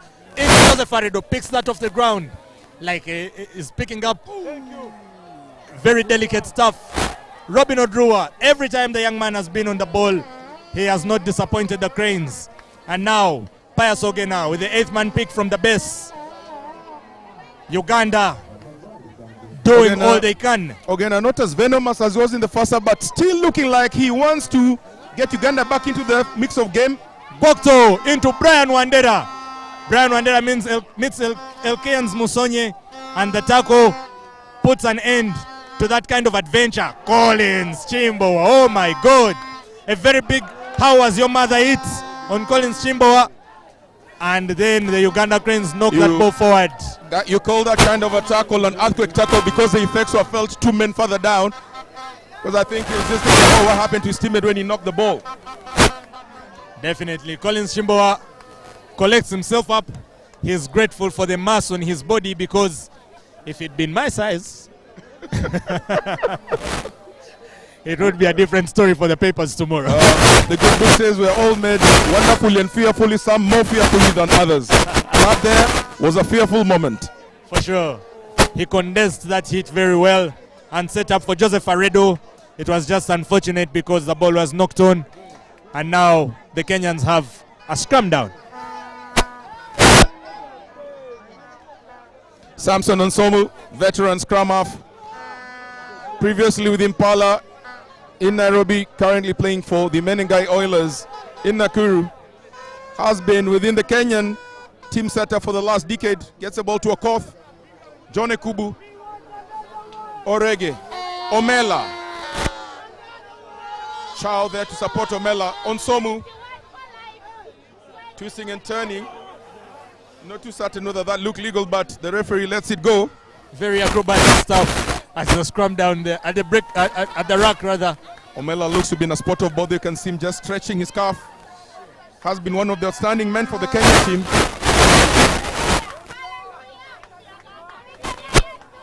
Onsomu. Oduor. Oduor goes in. Gets the support from his teammate Onsomu. Gets it out to Griffin Musila, the new man on the pitch. What can he do? Musila gets tackled. Onsomu pops it out to Silungi. Onsomu. Much better progression of play by the Kenyan Simbas. Onsomu again. Gets it out to Omela. Omela has Griffin Chow. Chow steps the first and the second. Gains about 7 yards. The Simbas still with the ball possession. The danger man, Okoth. Looking very ominous right now for Kenya. Griffin Chow goes in but gets knocked and loses the ball in the tackle. That should be a scrum put in for the Cranes and a chance for a reprieve. A very wonderful period of play for the Kenyans. They were in possession. The scrum of Nsomu is very calm. He's telling his men, he's marshalling his forces to take their time. There's no need to rush. We are in control of this. And they are taking the phases very comfortably, very dominantly. And although they did give that ball away in the 5, you could feel that if they had kept it, they had kept that possession and had kept going, there was a fourth try beckoning for them. Although now the Ugandans have a chance to yet again dig themselves from deep and run back forward. You look for Innocent Gokto to try and replicate his first half moment. You look for Aaron Ofoiroth to try that kicking to put the Ugandans somewhere in the right place in this game. But the Kenyans are sniffing it all out. No chance at all, none given. They are impeaching the Ugandans at every opportunity they get. And given the recent events from Kenya, impeachment is nothing new to them. But that man Gokto, definitely one to look out for, has definitely been one of the luminaries in what you'd actually term a very underperforming Cranes performance today. But that man Innocent Gokto has definitely acquainted himself well, and somehow the ball comes out on the Kenyan side. I'm not so certain whether this is a scene from Africa Magic, because there's absolutely no way that that would have come out naturally. I'm telling you, very scrappy stuff. And the referee looks like he was giving it a chance to come to a natural ending. Wait a minute. It is a Kenyan scrum. The Ugandans are charged with knocking that ball on. Stranger things have been seen. And, well, if you're in Africa, Africa is our business, and we continue being Africans, I guess. Definitely here we are closer to Mukono. It is reputed for being the Africa Magic City of Uganda. And perhaps the Kenyans did pass there on their way here and did some groundwork and consultation. In love and war, everything comes to pass with science. I'll let you conclude that for yourself. Samson Onsom with the put-in for the Kenyan Simbas. Musonye gets the ball out, but not very well managed by the Kenyan backline. A bit pedestrian. Allows the Ugandan Cranes to do the exit, but the Cranes have elected not to kick themselves out any time they have been able to turn over the possession. This has worked against them twice in the first half, but they still keep doing the same thing in the second half. They have refused to kick that ball and now have another scrum down to try and play themselves out of trouble. They have not played very much in this game. They started the second half on a very high note. It looked like they were finally getting onto their footing, but somehow the Kenyans clawed their way back into this game. Those Simba Paws were managing to dig deep into the Kings Park soft ground and put the Kenyans forward and forward. And even right now, when the scrum down goes the way of the Cranes, it is still deep in Cranes territory. The Kenyans who are defending look like they are the ones on offense. Desperate time running out for the Cranes. They started the second half with a flourish, but they've not been able to get any points despite their level of industry. This time with the exit all the way down, Griffin Chow should be able to fill this for the Simbas. Indeed he does. Looks across and gets Omela. The man with the massive boot uses it again and he sees space. This time it's been covered. The Cranes recycling the ball. Robin Ondrua to Yasin Waswa, the substitute. Yasin Waswa does not cover much ground, and he only has to look for Robin Ondrua to clean up.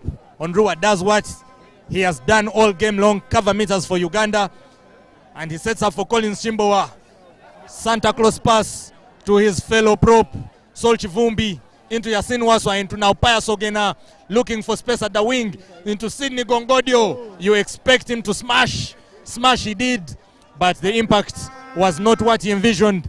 And now Aaron Ofoiroth, a Rasta that got soul, with a chance to release Michael Thomas, and he skips him into Ian Munyoni.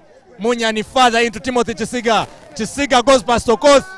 Hapless tackle by Okoth into Robin Ondrua. Robin Ondrua into Joseph Varedo. Breaks that line. On the outside into Innocent Gwokto. They are struggling. Managed to put something together. Munyani collects it. It had been something, a bit of stringed passes together from the Ugandan 22 all the way now to the Kenyan 22. Chisiga into Michael Tomasendi. Michael To sets it up for Chiaga. And Chimbowa sits his weight on that one. Good luck to the Kenyans contesting it. Munyani to Yasin Waswa to Sidney Gongodio. Sidney Gongodio fends off Griffin Chow. And finally, the Ugandan Cranes managed to dot down for their first point of the game. Jasri was the last for the Ugandan Cranes. They have definitely been the stronger time in the second half. They've just not been able to execute that exchange of play. How about that? Moving and shifting the ball all the way from the 22 deep within their territory to score a peach of a try. Hats off. Definitely, it's been a try that has involved almost every player. The hands were very immaculate. Everyone was passing. The backliners were in sync. They moved that ball all around the pitch. Ian Munyani at the center of it all. And it was rather surprising because when it came to try scoring time, it was the number 7 and the number 8, Pius Ogena and Sidney Gongodio, who found themselves at the wings. Sidney Gongodio didn't need Ogena's support. He just had to fend off Griffin Chow, who has been unbeatable, unbogable in defense. And he finally found that try for Uganda that has eluded them so much. It is now a kicking opportunity for Yasin Waswa to make it 7 points and bring the Ugandans to within 2 scorable tries. And this is when the Cranes become very dangerous. Conversion is outward, but the referee blows the final whistle. That was the last piece of action, and the full-time scores. Kenya Simbas 21, Ugandan Cranes 5. Live here from the Kings Park Arena in Kampala. The Kenya Simbas retain the ELGON Cup, a trophy that they've managed to keep and have a stranglehold, but Uganda, commiserations to them. They did have a much better performance in Nairobi last weekend, only losing by 2 points, but looked like they totally lost the plot and the title deed in the second leg. But credit to the Simbas. They went and played to their strength, and 21 points in the first half was enough for them to win the game. Definitely much credit to the Simbas. They came out all guns blazing for this one. They were roaring. It was a full combined pride of men. They worked very well. They worked as a unit. They got the points in when it mattered most, converted them, and it is only fair that they've won this game. And from Hillary and I, we really thank you for being a great crowd. Wish you a lovely evening as we go into the awards. Thank you for watching. Thanks for loving rugby. Kenya, Uganda, we are still neighbors. ELGON Cup, it's a conclusion. May rugby always win. Asante sana, webale nyo. Signing off from this side.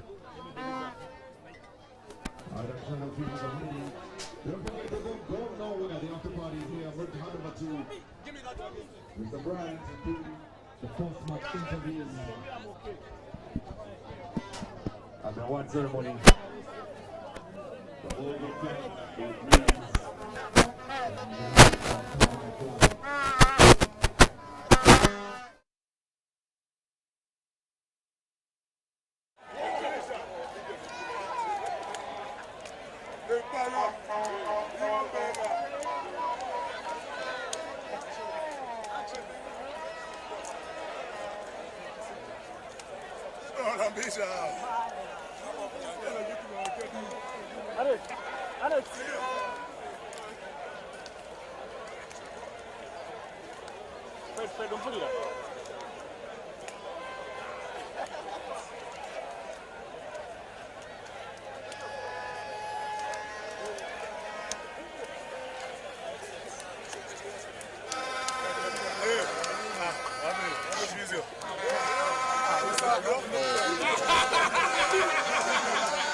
game.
Thank you, we're going to listen to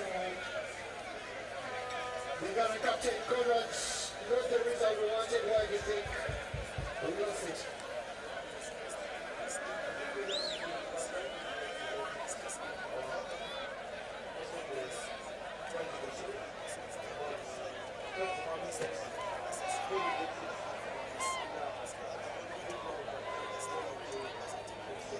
Alright, of course, we talk about next year coming into this season, of course, we'll have a young team. We're talking about bringing to next year when we host Rugby Africa Cup. What to correct as we go back in the team to of course, it's not going to be the first video, it's going to be mainly, it's going to be video analysis. How do you raise the spirits of those boys and make sure next year you come back stronger? Start from the corner. Start from the corner there. From there. Start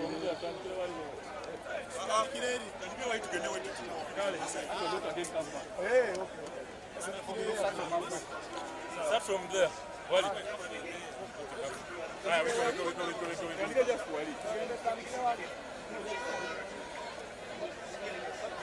Heads high. Let's go, guys. Let's go. Guys. Thank you so much for that. I will continue to go back here to Uganda. And I will request the Kenyan captain to come and give us a celebratory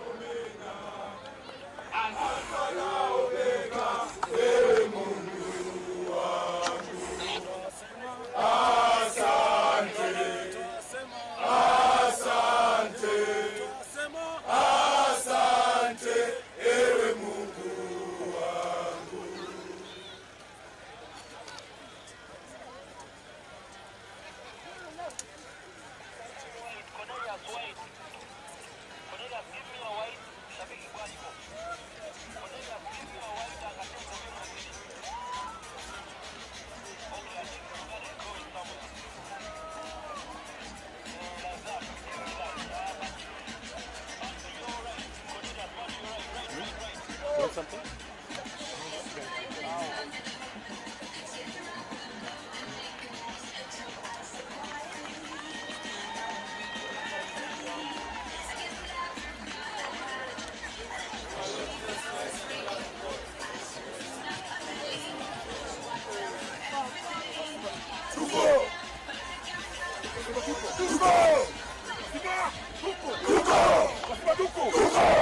Let me a little bit.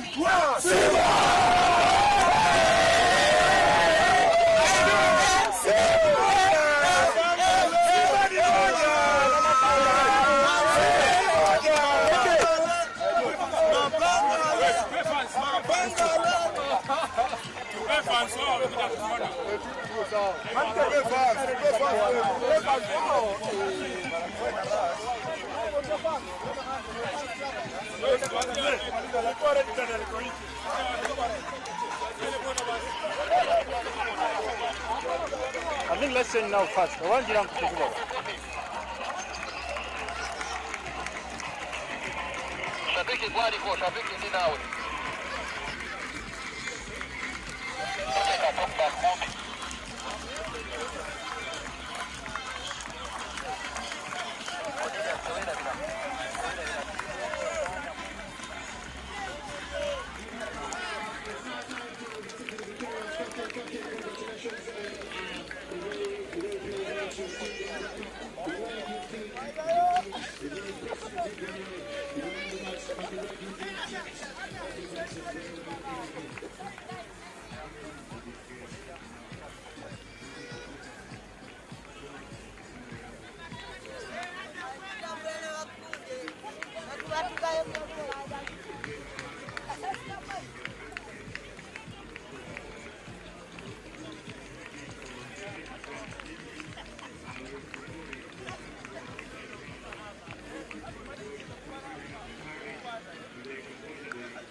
Yeah, but this is for the mic and honest, I'm gonna yala pill. You can't change.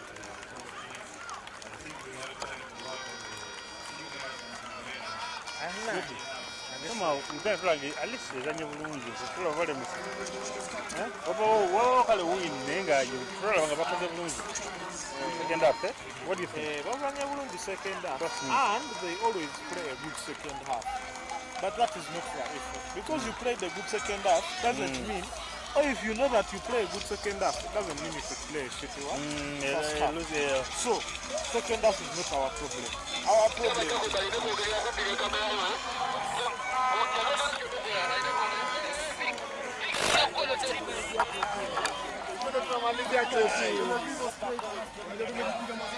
I'm going to this boy. No, I'm going to this boy. Yes? Boy, I did a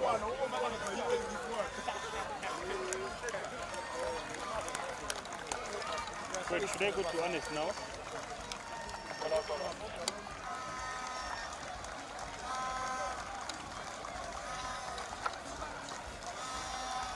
Hi. Wait, should I go to Honest now?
So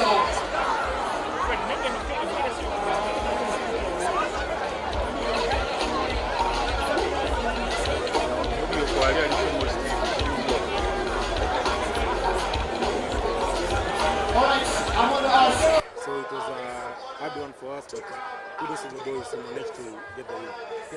Just one more. Blind of a game. What was your inspiration going into this one? Like, what really drove you? Because you did a couple of crazy things on the pitch there. Very notable, probably end up in the highlights reel. I think when we came here, we came here knowing that we need to have composure because of the crowd. We need to be confident with our plays, and especially in the first half, we were really dominant, and what a display in the first half, and I think that's where we won the game. Yep. The second half was a bit scrappy and a lot to work on, but it was a very good game from the boys. That's good. Good game, Eugene Sefuna. Time for you to go and get your winners medal, and congratulations again for winning the ELGON Cup. Thank you very much. Hope to see you again soon. Yeah, thank you very much. Thank you for that. Thank you. As we wrap through with the captain's interview for Kenya, Eugene Sifuna, very soft-spoken, but he doesn't play like that. He's a very serious man when it comes to the playing field. Gabriel, I shared with you some of the statistics we had for the game. Okay, We've played 80 minutes of rugby 80 minutes on of the rugby. playing field, but Uganda only showed up for 40. For 40. What do you make of our performance, especially in that second half? So, our second 40 was better than our first, which is obviously clear by the only try we scored. In the 80th minute. However, we got more industrious with the ball. We held onto the ball longer, so it gave us more chances to attack, more chances to set up. So that in itself was one of the positives I saw in the second half. We had guys trying out a couple of moves. We had our forwards getting more involved in the game. We had our backs linking up to create some overlap. Some very good running was on display. Maybe we did not pull the trigger every chance we got, but better display in the second half. Test rugby is about being efficient. You play for 80 minutes, you win the game. Yep. Kenya played for 80 minutes. They were efficient in their scrummages, they were efficient in their lineouts, and they played in the right areas. As they received their medals and also the winner's trophy for the 14th time, what do you have to say about, in summary, about how they played today? How they played today, they played as a unit. They followed through, I think, on their training, their set pieces. They used their dominance in the scrum to get those penalties. They scrummaged well, got into the right places, and then caused all the havoc they needed to cause. They sealed their game in first half, and the rest, as you can say, is history, man. The rest, as you can say, is history. A historic day for Kenya, 20 years of the ELGON Cup, and they have won a 14th title here on Ugandan soil. We now leave the fans, leave all that have been watching us here on Kawa Sports to enjoy the celebration with Team Kenya as Captain George Nyambua lifts the ELGON Cup trophy.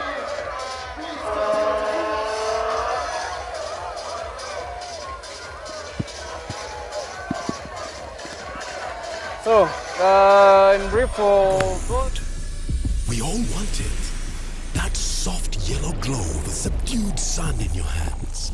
That precious polish of elegance. To hold it is one thing, but to taste it is everything else.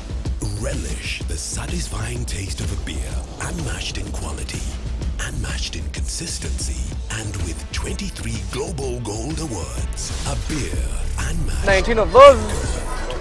That was a lot, 19 to 14. 14 for Kenya. Scrums won. 14 out of 15. I think that's a bit skewed because we had some penalties considered there a couple of times. So I don't think it can have 14 out of 15 start, but anyway, it's better than nothing. Kenya had 12 for 12. Lineouts won 7 out of 12. I think also that might be a bit off, but yeah. Kenya had 8 for 12. Turnovers won. We had 5, they had 4. 1 yellow card, the Kenyans, and no yellow cards to us. That's a summary of the statistic. Perhaps that's the only positive, that Uganda have picked the game better than Kenya. Yeah. Watching their discipline with the cards. One yellow card to nil. But overall, I think for some and for many, this is going to be the worst performance they have seen of the Uganda Rugby Cranes in a very long time. Personally, this is the worst I've seen Uganda play. I don't know about you, as watched Uganda longer. And the players themselves are not poor. The players themselves, I think they just need a chance to link up and actually realize that they can play this game, because in the second half we dominated. We pushed hard, we got pushed back, but we pushed even harder. We got into the right zones. We got the likes of Ian Miani sparking the flame. Joseph going back, going to 10, changing the game a bit, got us that front foot. Our clearances were a bit better. Of course, Yasin had some jitters, but yeah, all in all these boys are ballers. All these boys are good rugby players. I think we just need to believe more. I think they didn't play more tests as a unit against even the Barbarian side here, just to give them an understanding on how they should be able to play, as opposed to just coming together and hoping that the first check in a game you have is an international that has everything to gain and everything to lose. A lot of investment into the Uganda Rugby Cranes. The return has been 33% wins. Played 5 games, won only 2. Of course, the one that is going to hurt us the most is the one against Kenya. They've put some daylight between us and themselves in the world rankings, and they have got the upper hand 8 months away from the Rugby Africa Cup here in Kampala, Uganda next year. That is going to be a really monumental hill to climb. We have to put in the work. We have to go back to the drawing board, and not for the planning per se, but for the player development. Because right now, as it stands, certain basics are failing us, and that is why we are falling short in the game. Because if you cannot do the primary role, the most basic of tasks in a rugby game, catching, passing, getting your line out feed right, holding your scrum upright, then we end up falling short. It becomes very tricky. A lot of thinking, a lot of reckoning, a lot of soul searching for Uganda. Celebrations, champagne, and happy times for Kenya. They have won the ELGON Cup again here in Kampala, Uganda. Congratulations to Kenya SIMBAS. You are ELGON Cup champions. Commiserations for Uganda. You've only won this title 3 times. There's going to be a lot said. We cannot exhaust all of it today, but let's have Coach Leonard Lubambula to hear what his thoughts were, and of course from the technical area. Coach Leonard, please, let me go here. Thank you very much for joining us. It should be for you. Yes, please. Coach Leo, 25-27 in Nairobi, but 21-5 in Wakiso. What went wrong? So what do we chalk that up to? Complacency, jitters? Where do we go from here? I think the boys took it for granted. They went into their comfort zone, especially the forwards who were bullied the entire game. We tried very much to concede in the first quarter of the game, and it's been one of those moments in the previous 3 or 4 years. Uganda has already conceded in the first quarter of the game. We always want to chase the game, but I thought that's a mental thing, and it's one of the things that I want to give focus going into next year. It's the same team we'll be playing in the Rugby Africa next year in the quarterfinals. You can't go away and score 25 points and then you don't score just 5 here at your home turf. When you look at the game, 21 points in the first quarter of the game, and then the rest of the game, 0 points from the opponents. It is a mental thing, wanting to chase the game, which is really a syndrome that we want to clean up going forward into next year. It was a disastrous play. To be honest, there's no worse way you can describe how we played in the basic facets of the game. Our set pieces were in shambles. We couldn't scrummage. The first 2 scrummages went against us. Our lineouts, we couldn't throw the ball. We couldn't link up very well with the jumpers and the lifters. Yeah. How much? Honestly, I would like to understand for a team to win, you need to play as a unit. The different units are not coming together as required, because let's say Aaron gets us into the 22 to the kick, then the hooker does not deliver the ball, or the lifter does not deliver the ball as well. I'm sure that's a coach killer, because okay, this is why we try to make good of this. We're in the right zone, we're in their right zone. Let's put some pressure, and then you don't have the ball. Then again, you're defending on your 5-meter line because of a skewed line out. and poor reception from whoever is trying to cover the sweet ball. Yeah, to be honest, the game is 60% or actually 80% are set pieces. And if you can't win your own set pieces, you have no platform to put scores on board. Of course, the kick and chase was also missing. Aaron would put us on the board at the front. But again, there's no one chasing the ball. We're bringing ball back into our yard. The first half, we entirely, almost 30 minutes, were playing in our half. Whether we had possession of the ball or they had possession of the ball, when are you going to score? So we played bad on our side, especially on the set pieces, failing to strike off them. And it's one thing that I would take blame. And going into next year, I think it's one of the things that we can clean up. Like I said, we came from a good game away in Nairobi. The boys just dropped their mental down. Either they thought they were going to win it. It was the mental played along this game. One final one for you, coach, as we let you go. It's the same opponent that you faced last weekend, same exact team, you presented the same exact team, but the result has gone the other way. Maybe we could say the weather has changed, played probably in the favor of the opponent of Kenya, but it's the same ball, same pitch, same surface. We're playing within the same conditions. That's what the day and nature has given to us. But there's not much magic that they have worked with. How do you think they've been able to outclass and outsmart us today? I think they stuck to the short game, which has really worked on them. When you look at every time they were into our side, they kept the ball short, they scored. They kept the ball short, they scored. Same thing on our side. The rain came in. We told them, if we're going wide, keep the ball away from the breakdown. Guys are bigger than us. Our decision making wasn't that right today. Right, coach. Tough luck today. You have 8 months to prepare for perhaps the biggest comeback for the Uganda Rugby Cranes against our biggest rivals, definitely, the Kenya SIMBAS, and that will be in the all-important Rugby World Cup qualifier during the Rugby Africa Cup definitely in 2025 at Nambole. If you told me today to lose today and win next year, it would be an amazing thing. We're going to win next year. All right, thank you very much. Thank you. And we'll have a conversation in the later through the week. So, Gabriel Radio. I've had our captain Byron Oketayot during the launch of this second round. We had Conrad Wanyama, our captain, when the squad was announced. Yesterday, Coach Marvin Odongo. The leaders of the national team have promised to win the ELGON Cup today, and they failed. And Coach Leo says if he could take the chance to lose today and win next year, he would take the chance. But I think we are making too many promises, aren't we?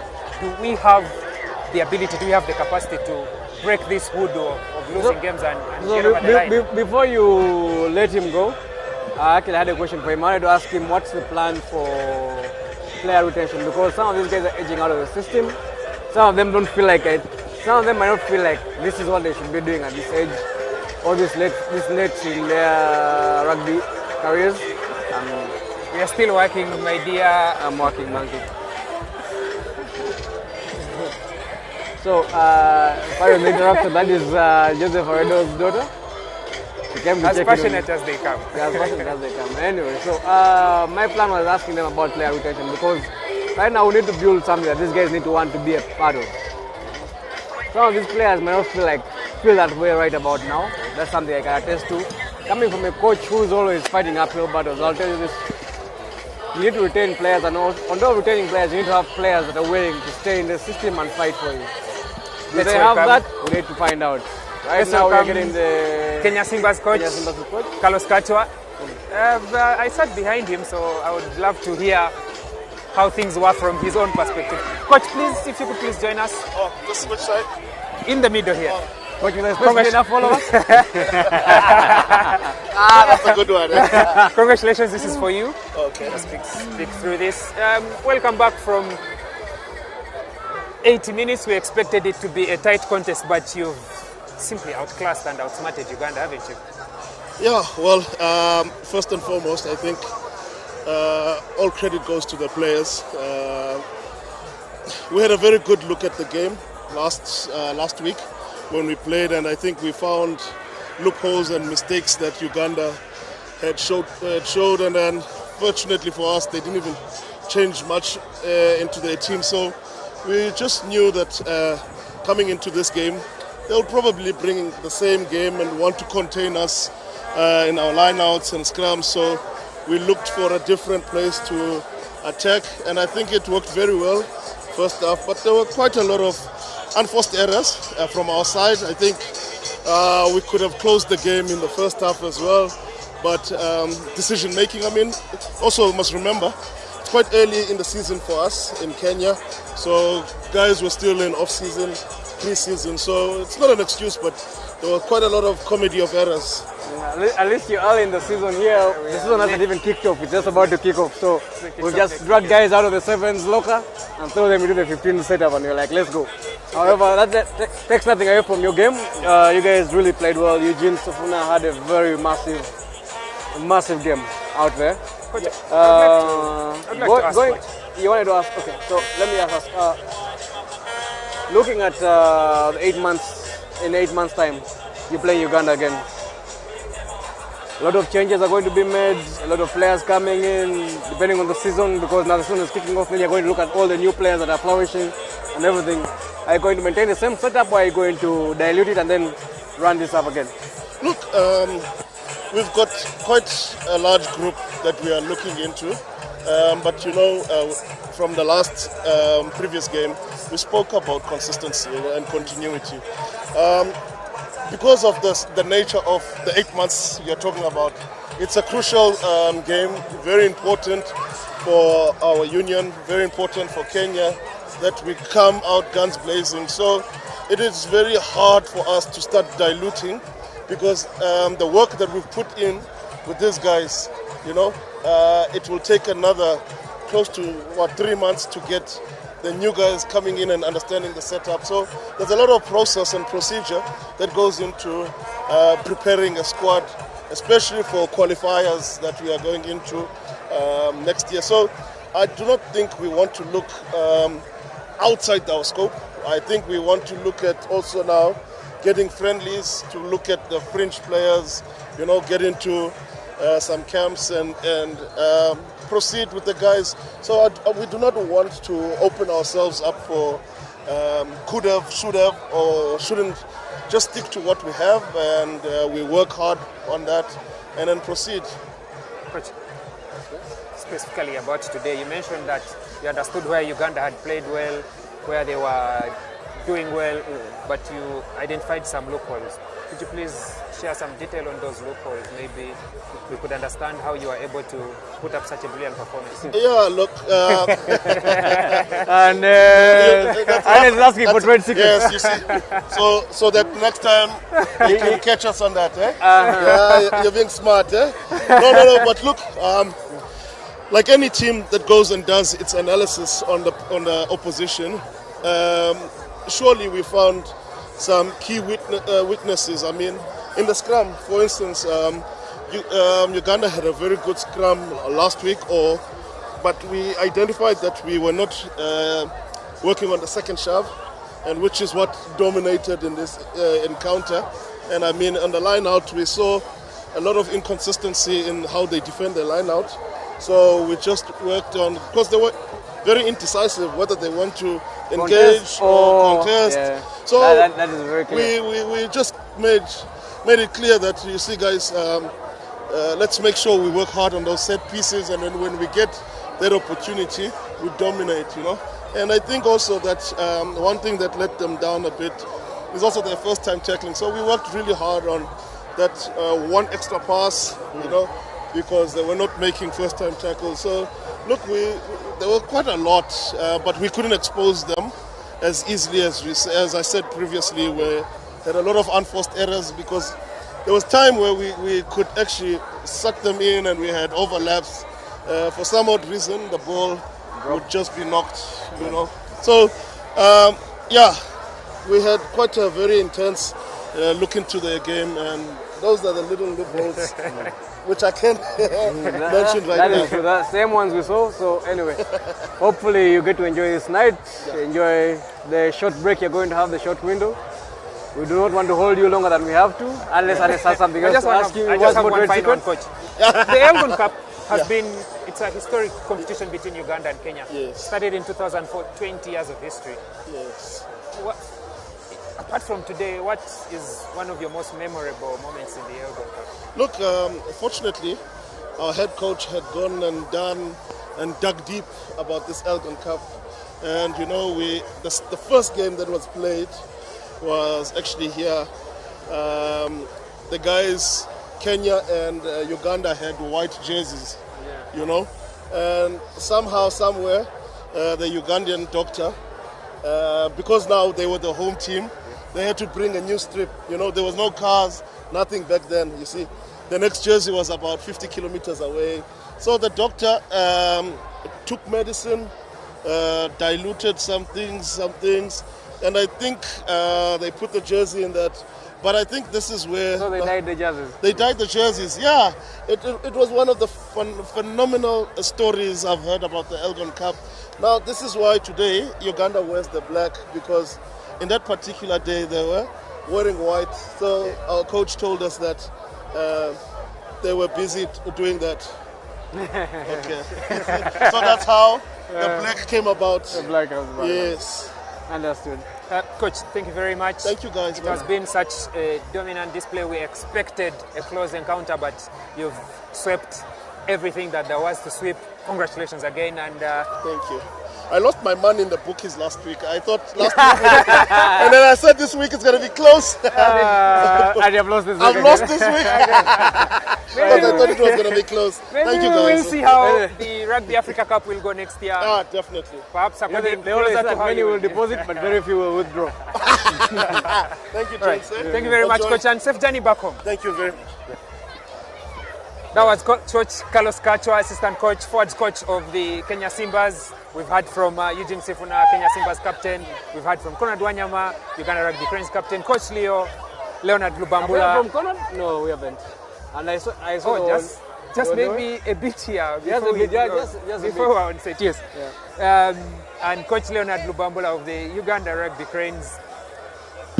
So from me to you, from me to everyone who loves rugby, I think we need to go back to basics.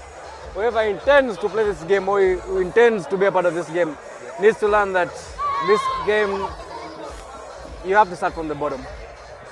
Get your fundamentals right, you will be able to play. You fail to get your fundamentals right, you'll just be dead weight, you'll be more of someone they have to carry to get us working. So, starting from the bottom, it will be, gentlemen, we are still working, but you can please say hi to him. The young man would like to get some inspiration. How are you? From a rugby coach. Basketball. Starting from the bottom, it will be as we now sign out and prepare ourselves to be hosted by the Rugby Chill. The after party is going to be here. Unfortunately, children will have to leave at 7 p.m. I see Conrad Wanyama on his way here, so I think we shall hold on just one more time for Conrad Wanyama. But a quick rundown of what to expect in the fun park. There will be some DJs. There will be Uganda's king of dancehall music, Cinderella Sanyu Cindy. She'll be performing later tonight. There's going to be Nyamachoma, drinks from Uganda's #1 fan of rugby, Nile Special. There's going to be all the fans of Ugandan rugby here, and those who couldn't make it, please, the gates are still open. Fans, the local fans here call it the Sunrise Cup. They'll be here up to morning. Conrad Wanyama, thanks for joining us again. Yeah, yes, we are live. This mic is hot, so please. This mic is hot, so take the dog. No, we'll be gentle. We'll be gentle. A smile on your face. Smile on your face seems you have calmed down a bit. Yes, yes. If you had interviewed me at the beginning, I don't think I was going to give the right answers. Anyway, there's no right answers. It's just emotions and letting things flow. We'd like to hear what you think about what went down how today. these 80 minutes of Test rugby went. You can break them down in whichever way you want. First I 40, can't say second 40. it was a good game of rugby. Yeah. Like every game, there are ups and downs. One team is dominant for a few minutes. The other team is submissive, and eventually the tides change. But on this game, I think we just replicated what Uganda is ideally, and what Uganda has been for the past few games. It's being submissive in the first minutes, and then chasing the game. I want that to change, but then big ups to my team. They put in the fight. They didn't go away. They didn't quit. They kept fighting at every minute, at every single moment they had. They kept fighting, even when we looked cornered, even when it looked like we were cut in a corner. They kept swelling, almost bursting, and I give it to them. I respect those gentlemen. Those gentlemen put their bodies on the line, regardless of whatever they're going through in their lives. They put their bodies on the line. They represented Uganda today, and I thank them for that. So breaking down the game, every minute of the game, the first 20 minutes, Kenya had us on the back foot. If I could check my notes. That is true. Yes. Yes, Kenya had us on the back foot the first 20 minutes. Yeah, conceded 3 tries in the first 25 minutes. Yes, the first 25 minutes, and ideally I would take that towards the exits. All our exit plays backfired. We lost territory where we thought we were actually going to gain ground because we wanted to set up, and I think we need to change that aspect. The exits, is it they a hit at mental us. thing for us? I don't think it's a mental thing at us. Probably the halfbacks. Maybe we didn't do our job properly, or as we should have. We should have adapted. Probably should have changed the plays a bit and adapted to playing out of the box. We're playing in the box. So, we overthought it. Because all I can say about this is adaptability comes from repeating the same, basically the same routines over and over again. For example, for this routine, we need to play more games. Whether you're playing Barbarians locally here, or we need to get you guys playing as a unit so that guys know their abilities and then reassess themselves over and over again so that we get to the point where we want to get. Because as it stands, you guys cannot be preparing for a whole month. Then the first thing you do is actually playing an actual game. That's true. With no build-up games. That's true. To talk about. So it's really not helping our cause. That's one thing, one way I look at it. I don't know whether you agree with me or not, but that is something I see as a coach. You need a build-up game to get your players broken in. I think you actually have a big point. Probably if we had a build-up game, we would test our theories. There's a system, and then in practice and see if they work. Yeah, but I would like to differ because Kenya only had 4 days to prepare for the ELGON Cup in the first round, and then they had better preparations for this second round because as you are on the bus, I'm just as you are on the bus coming from Nairobi to Kampala, they were on the bus to Kakamega, and then they arrived here in Kampala on Tuesday. So they did not have any better preparation like we did, and I think Uganda for this year we have been the best prepared team probably in the whole of Africa, maybe same for Zimbabwe. Yes. But the results have eluded us. You're both right. You're actually both right, because on one aspect, his point is very key. A team needs to test out its strategies, tactics against another team when they're preparing for a bigger tournament. And you're also right. Maybe Kenya had that edge over us. Maybe we also need to get to that level where we need to take immediately. We don't need to test our tactics and all that, and we need to take immediately. And we're getting there. We're going to be getting there. The good thing we have 6 months to the next tournament. Hopefully we can work on that, and in that tournament start kicking immediately. Start kicking from the word go. Start kicking from the first minute. Not have to concede and dominate the rest of the game, and yet you've lost the rest of the game. And then the other aspect I want to talk about is if we are to dominate the rest of the game, we need to put points on board. Not just possess the ball, play with it, and deny them the possession. And probably when you're supposed to kill off the game, you mess up. I think we need to clean that up as well. Because I think we dropped a couple of balls on the wings, both wings. Yes, both wings. After Sembusi, it came here to Odura, and I'm like, Shakim Sembusi is a brilliant player. It was just a bad day in office. We drew as well. Yeah. And I think it was a bad day in office for all of us. So myself as well. That's the claim. No, not too bad, but we're moving. We're not focusing on the bad. We're just focusing on how we get forward from here. I'd like to ask Wanyama, final one probably, as we try to ensure that we stay with daylight. The ELGON Cup is the biggest tournament that Uganda will ever play. Let me say in terms of... Currently playing. Maybe we'll go to the Rugby World Cup. I hope we'll go to the Rugby World Cup. That's the goal. 2025, 2027. I hope. Yeah. But in terms of history, in terms of the rivalry, this is that fixture. This is it. Yeah. This is the ELGON Cup, and this is that fixture. Bragging rights and all. Yeah. I just would like to ask, next year we'll be facing Kenya. Yeah? And there's this lingering feeling. It's been 20 years of the ELGON Cup. Uganda has only won it 3 times. By the numbers, it's not much of a rivalry. But the way we play, the way we relate with each other, Uganda and Kenya, that's what makes it a rivalry. In which ways, in your view, yeah? In which ways do you see the energy and the excitement about the ELGON Cup coming back, to being a hotly contested game? We saw the first round. We would like to see more consistency in that way. We've talked about all those things, but those are like the action points, yeah? But we want to see what the low-hanging fruits are, for where Uganda can start to win the ELGON Cup again. Our last one was in 2015, Conrad Wanyama.